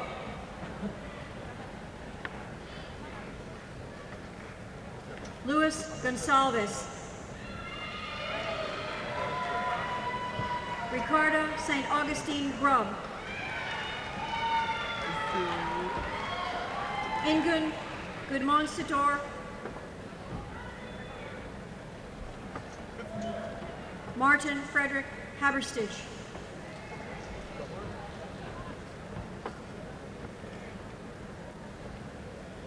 Thomas Wade Hansen, Phi Beta Lambda Senior Class Counsel, Treasurer. Matt T. Hart. Thomas Ward Hart, Senior Class Counsel. Lorraine Harvat.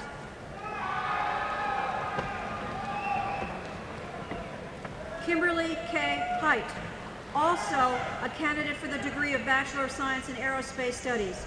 Who's Who 1990 and 1992, Omicron Delta Kappa. Christian Gordon Heinkel. Sean O'Neill Hester.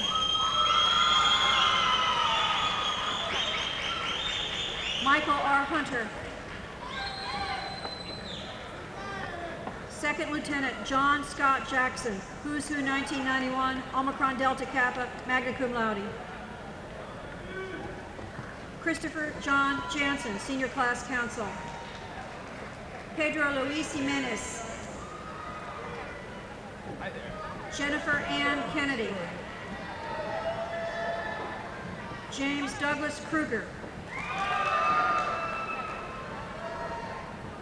Tom Ladaquente.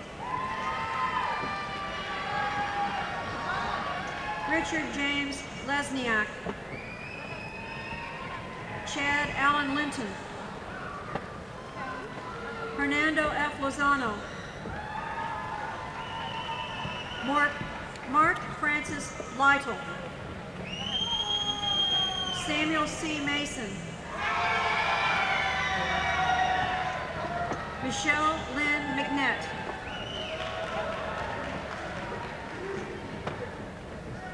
Cynthia Nokutula Michon.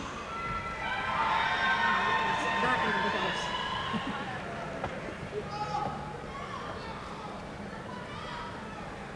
Dejan Falco.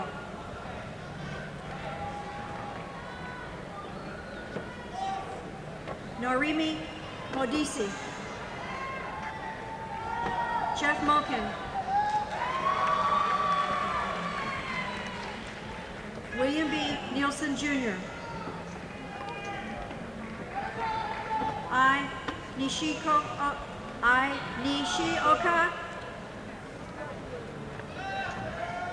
Second Lieutenant Hilton J. Nunez, Sigma Tau Delta, Senior Class Council. Ernest Nitch. Patrick Kenneth O'Neill.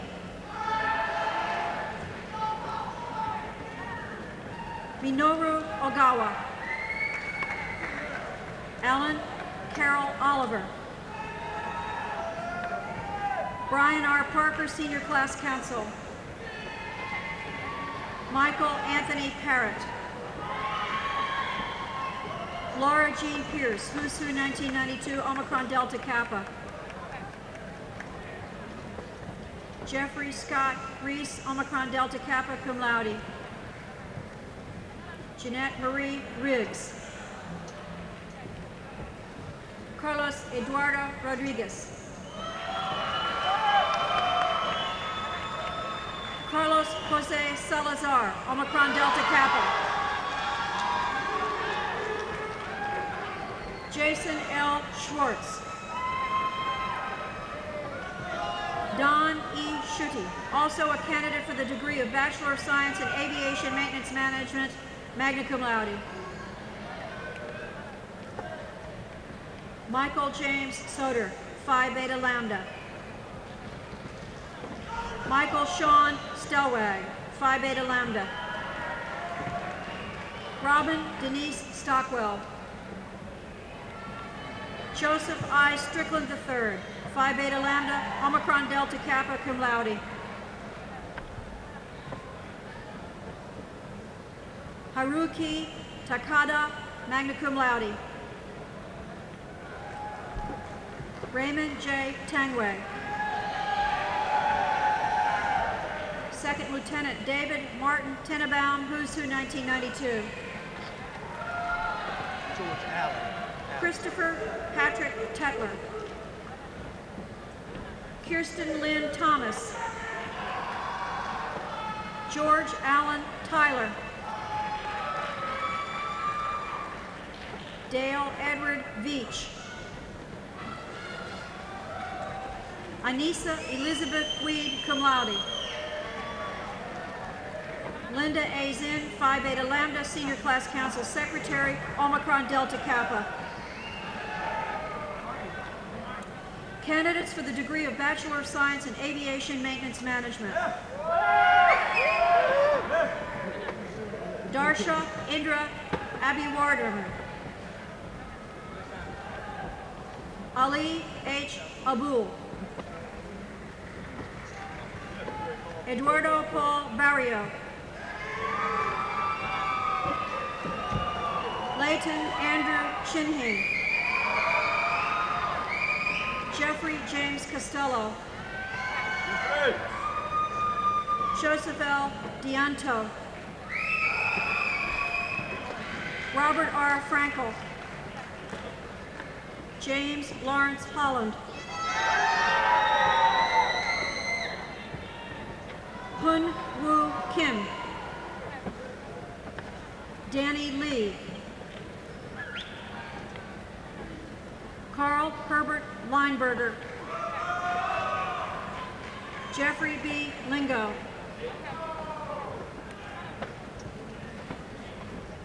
Konstantin Rudolph Lotz. Second Lieutenant Raymond E. Meadows. Kevin C. Miller. Eric Kurt Mills.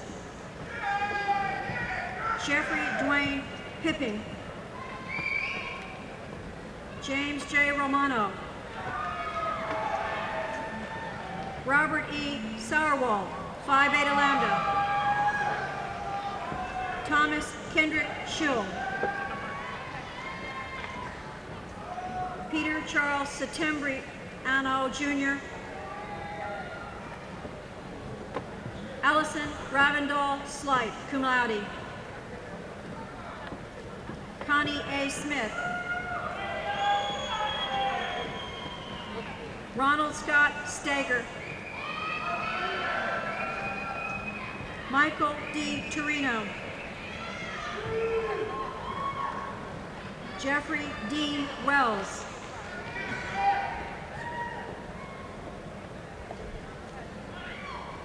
Candidates for the degree of Bachelor of Science in Management of Technical Operations. Elise Marybeth Lamartina.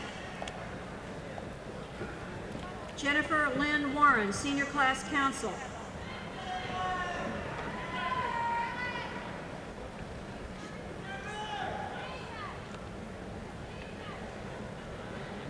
Dr. Thomas Hilburn of the Aviation Computer Science Department will present the diplomas to the candidates from his department. Candidates for the degree of Bachelor of Science in Aviation Computer Science. Second Lieutenant Chris Dwayne Adams. Second Lieutenant Brian Andrew Frost. David Lee Fugate. Sheila Roxanne Kiermanpour. Jennifer R. Joseph. Second Lieutenant William David Lockhart IV. Who's Who 1991-1992 Omicron Delta Kappa. Charles H. Mount Jr. Second Lieutenant Keith Edward Mueller. Second Lieutenant Kenneth Vernon Sheets. Second Lieutenant Corina K. Webb. Candidates for the degree of Bachelor of Science in Computer Science with Aviation Applications. Jason Eric Clancy. Jonathan Craig Famous, Senior Class Counsel. Second Lieutenant Charles William Frederick. Second Lieutenant Kelly Spires Jang. Glenn Robert Hustler. John Houston Land. Clive Casey Learning. Second Lieutenant Christopher Joseph Scarborough. Lisa Renee Steffens.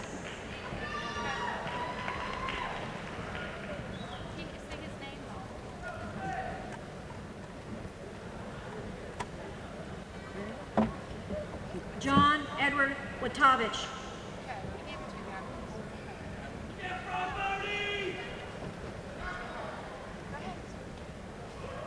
Candidates for the degree of Associate in Aviation Maintenance Technology. Jeffrey Charles Austin.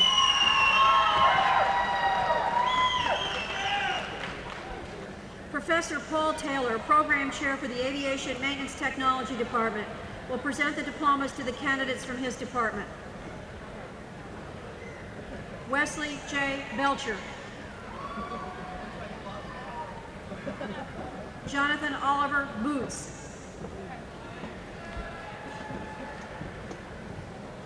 Anthony Celiberti. Robert Allen Chapin. Travis Lee Coffey. Richard Bailey Folks. Joseph John Grabowski. Darren L. Howard. Nathan Robert Kraus. William Duncan Lusner. James Nicholas Molino. Timothy Lee Messler. Raymond Gary Morrow. John Raymond Munson. Mark David Meiskens. Jason Kyle Richburg. Donald Allen Rice.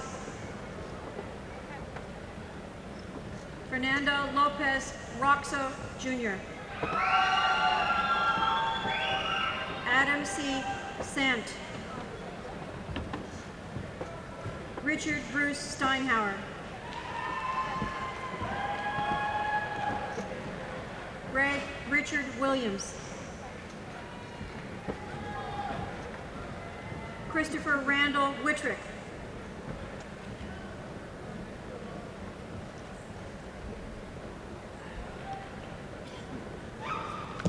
Will present the diplomas to the candidates from his department. Matt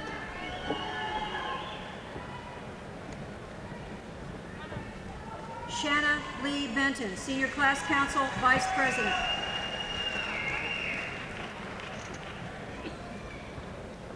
Second Lieutenant Michael R. Brunschweiler. Second Lieutenant John Leonard Chapla. Reginald Franklin Clark.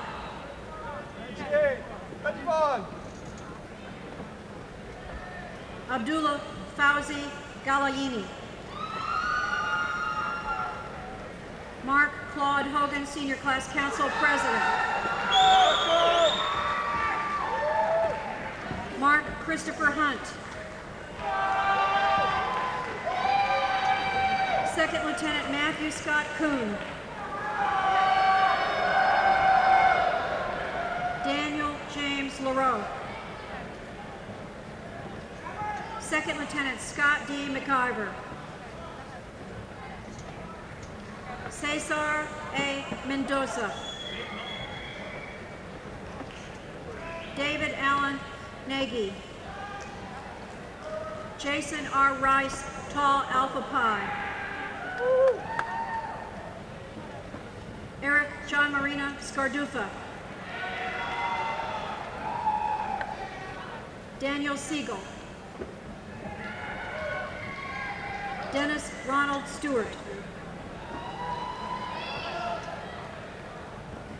Shabal Tamjidi. William Ben Thompson.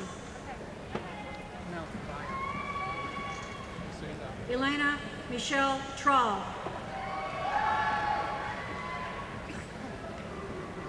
Janice Diane Turner, Senior Class Council.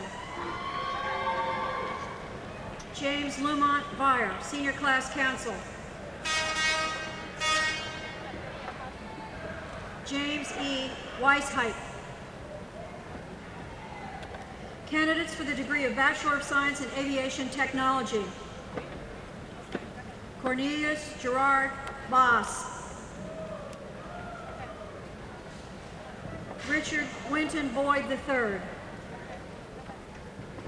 Stephen H. Brady. Stephen Miles Burnett, Senior Class Council. Wayne Anthony Campbell.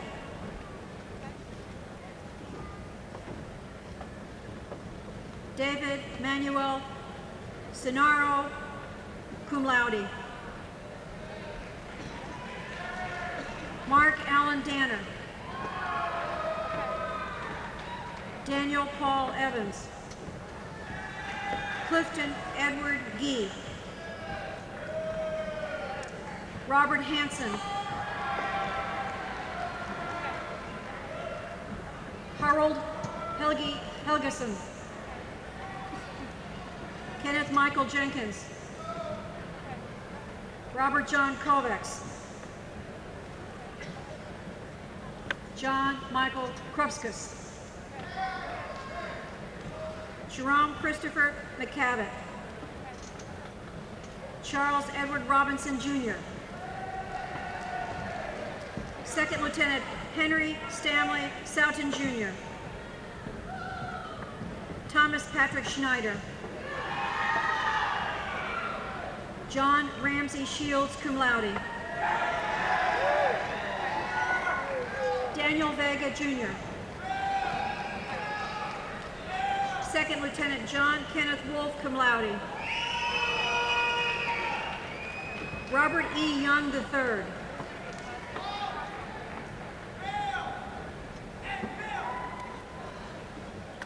Candidates for the degree of Bachelor of Science in Avionics Engineering Technology. Richard C. Chamberlain. Kevin Christopher Dasher. Scott Michael Duganick. James Paul Garozzo, Avionics Engineering Technology Honor Society, Tau Alpha Pi. Gail Lynn Gertis.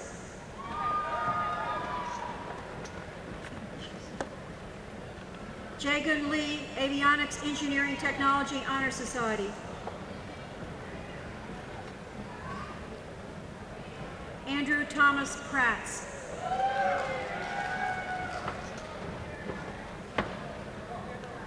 John Henry Snyder, Jr. William Herbert Wiles, Senior Class Counsel.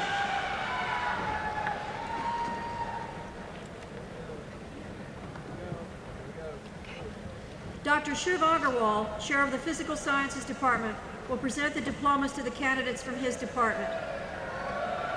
Candidates for the degree of Bachelor of Science in Engineering Physics. David Lynn Ackles. Richard Franklin Bailey, Jr. Scott J. Burton. Christopher Wayne Edwards. Aaron Farrer, G. Joan Elizabeth Henricks, Who's Who, 1991-1992, Senior Class Counsel, Omicron Delta Kappa. William Andrew Hilburn.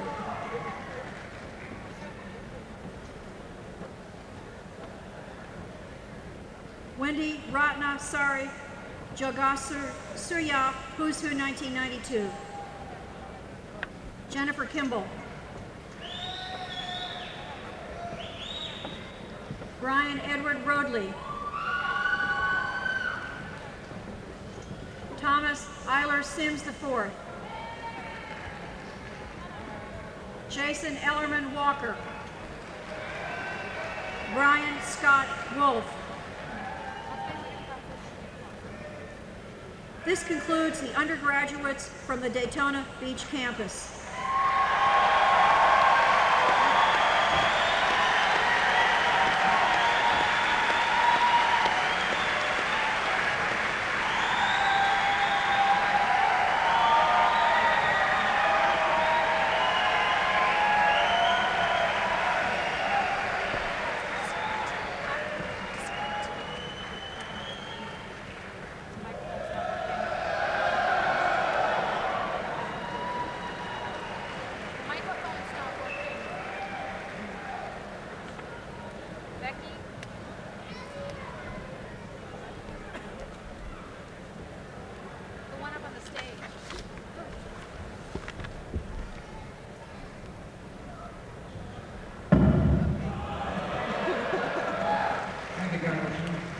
Ladies and gentlemen, at this time, I'm pleased to introduce the Dean of Academics for the College of Continuing Education, Dr. Leon Fletcher.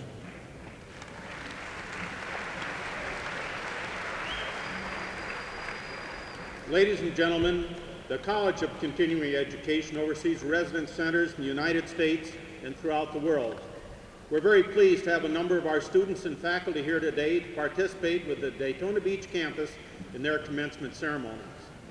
Mr. President, The faculty of the College of Continuing Education are pleased to present the candidates for degrees. The candidates will now receive their diplomas. Dr. Robert Houston, Chair of the Aeronautical Science Department for the College of Continuing Education, will present the diplomas to the candidates from his department. Candidates for the degree of Bachelor of Science in Professional Aeronautics. Randall D. Anderson, Key West. Janet M. Baker, Department of Independent Studies. Richard Timothy Beebe, Rhine, Maine. Michael Ray Brinkman, Department of Independent Studies.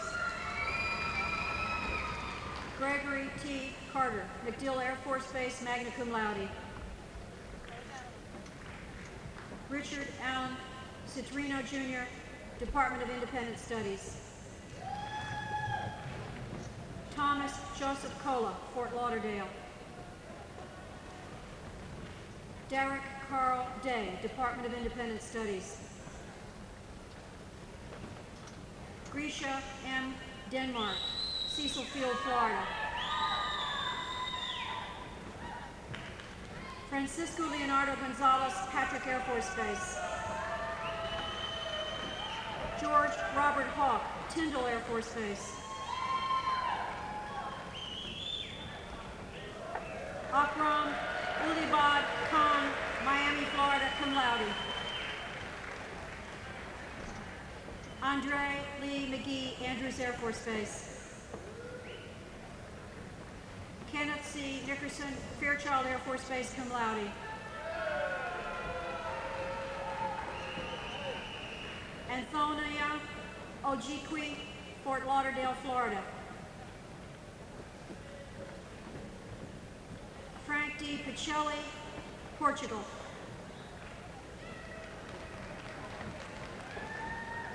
Cecilia Silyanji. David F. Snook, Cecil Field, Florida, cum laude. Hector Torres, Cecil Field, Florida. Edward L. Watson, Miami, Florida. Robert Charles Witter, Fort Campbell. Jeffrey Carl Zabalski, Tyndall Air Force Base.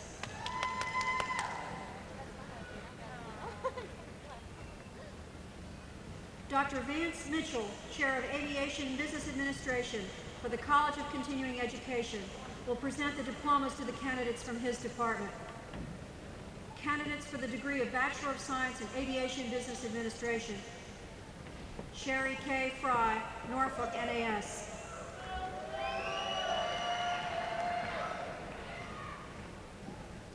Candidates for the degree of Bachelor of Science in Management of Technical Operations. Michelle Zabalski, Tyndall Air Force Base, cum laude. This now concludes the undergraduate portion of the ceremony.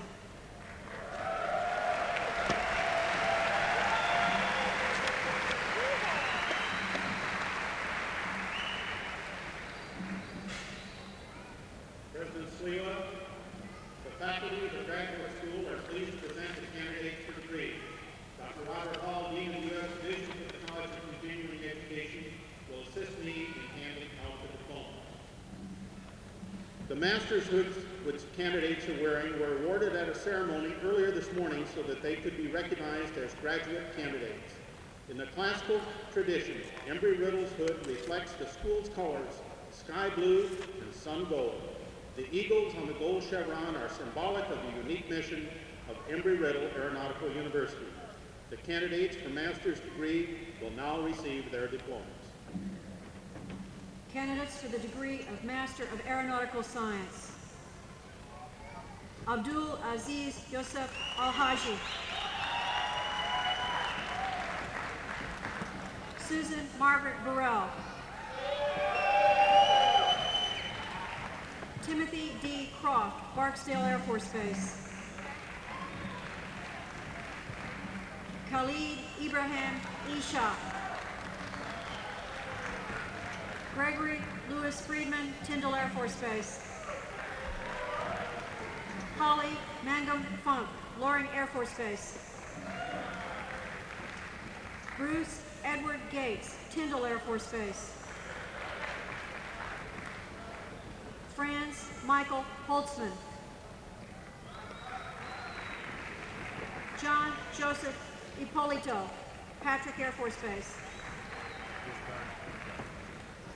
Jeffrey Allen Johnson.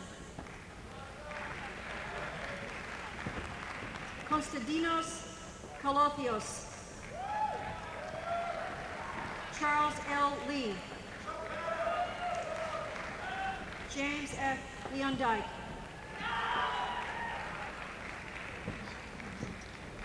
Steve Allen Marinek, Patrick Air Force Base. Paul Simon Mayer. Umberto R. Pomales, Jr. David Arthur Prestwood. James Franklin Reed, Barksdale Air Force Base. Paul Robert Reynolds. Kenny Lee Rogers, Cincinnati, Ohio. Bernie James Weeb. Doyle Norman Wooten, Fort Rucker.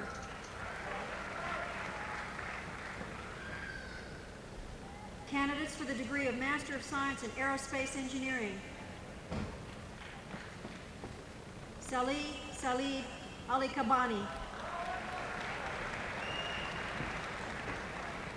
Andres Juvenal Aparicio. Thomas Michael Ely. Robert Allen Patton. Candidates for the degree of Master of Business Administration in Aviation. Donna G. Brubaker, March Air Force Base, California. Michael S. Carroll, Cecil Field. James Arthur Dianto. James Francis Dykes, Jr., Patrick Air Force Base. Robin Jane Glacier, Vice President, Graduate Students Association. Akiko Hayashida. Mark Hugh Ingram. Helena Regina Kennedy, Patrick Air Force Base. And Eten Ollier, Patrick Air Force Base. James Jean LaRocque, Patrick Air Force Base. Willett Layton Lee, Fort Knox, Kentucky.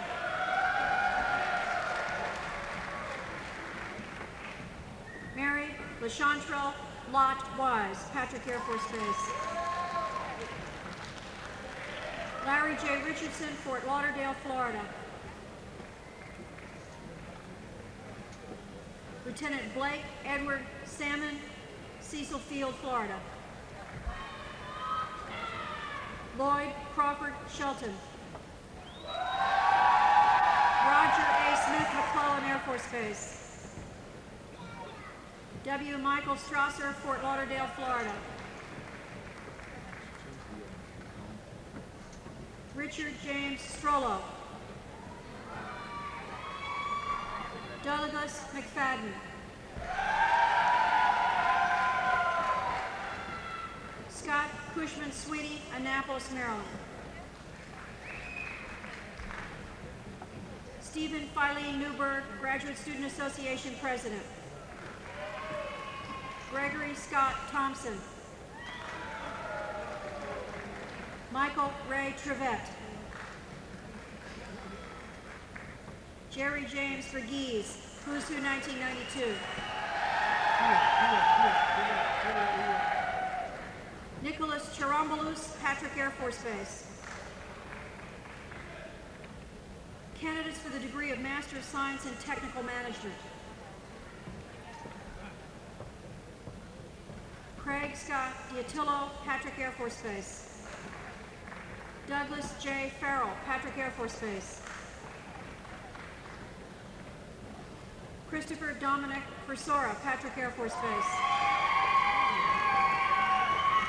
Stanley Ross Green, Patrick Air Force Base. James G. Gregoire, Patrick Air Force Base. Paul J. Guerney, Jr., Patrick Air Force Base. Dennis P. Lombardo, Patrick Air Force Base. Douglas Carl Manuel, Patrick Air Force Base. Munzie Matthews, Patrick Air Force Base. Keith Ray Page, Patrick Air Force Base. Joseph Charles Reynolds, Patrick Air Force Base. Randy Lynn Ryder, Patrick Air Force Base.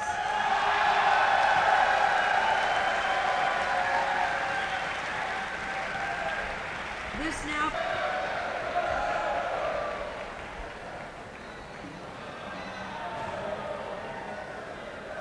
Ladies and gentlemen, Congressman Bill Nelson, a member of the Embry-Riddle Board of Trustees, will represent the trustees in conferring the degrees on the candidates for graduation. Congressman Nelson, will you join me at the podium? All of the candidates, please rise.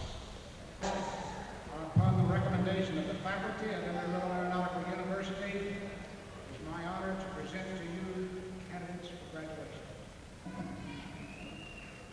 By the authority vested in me by the Board of Trustees, I hereby confer on you, as appropriate, the associate degree, the associate in science degree, the bachelor's degree, the Bachelor of Science degree, the master's degree, and the Master of Science degree, with all of the rights, privileges, honors, and responsibilities thereto appertaining. Congratulations, graduates. You may now turn your tassel right to left.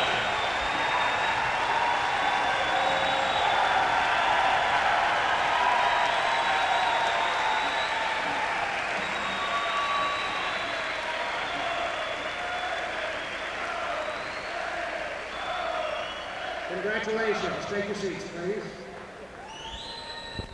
Will you join us at the podium for the conferring of the honorary degree, please?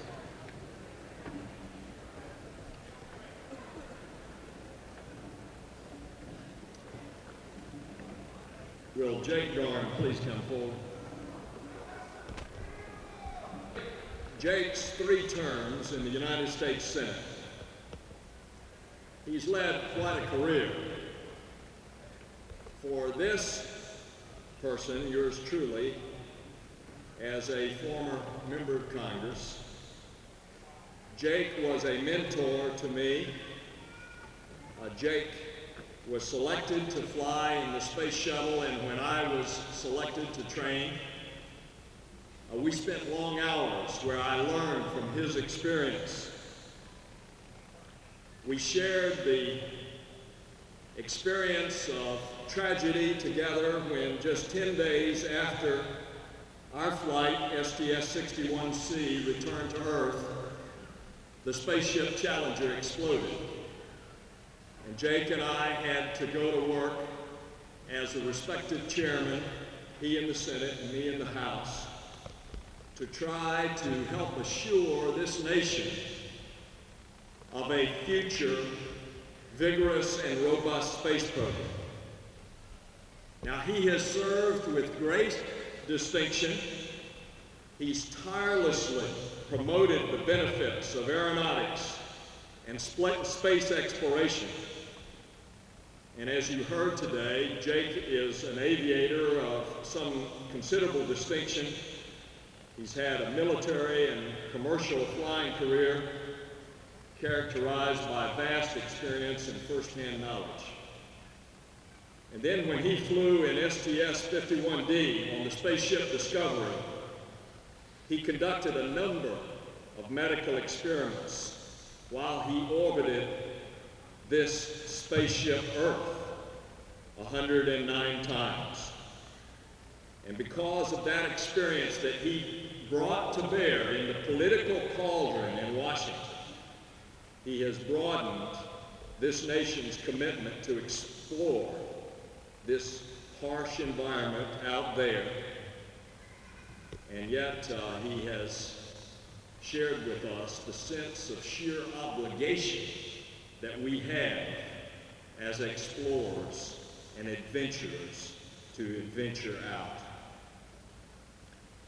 Just recently, when Jake was awarded that very prestigious Wright Brothers Memorial Trophy, he was recognized for this lifetime of achievement.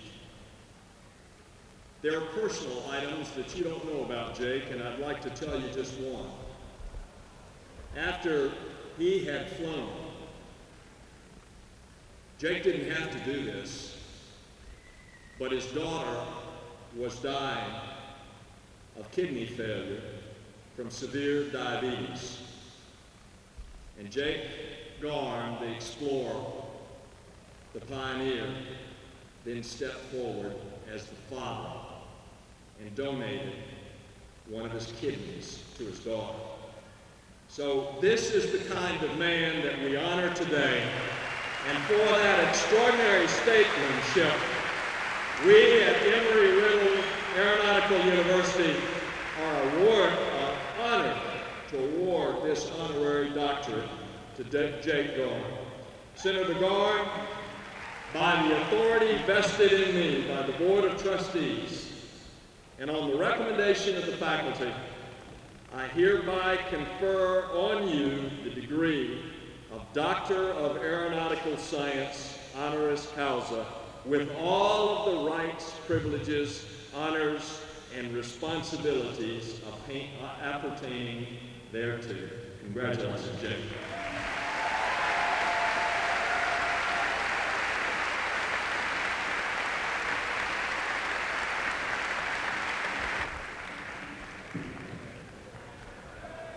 For your information, the person who is helping us and assisting us with the diplomas is our Director of Registration for the Daytona Beach campus, Mrs. Val Cruz.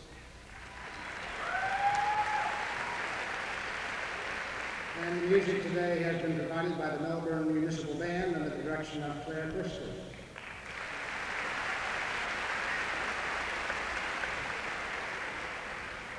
The interest, dedication, and support of three groups of people play a very important part in the success of this university: the Board of Trustees, the Board of Visitors, and the officers of the university.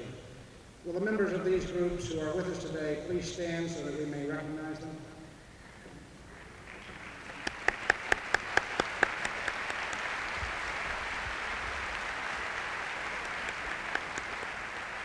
Thank you. There are another group of individuals who have played a major role in preparing the graduates for their future careers, and of course that is the faculty and the staff. Will the faculty and staff please stand and be recognized?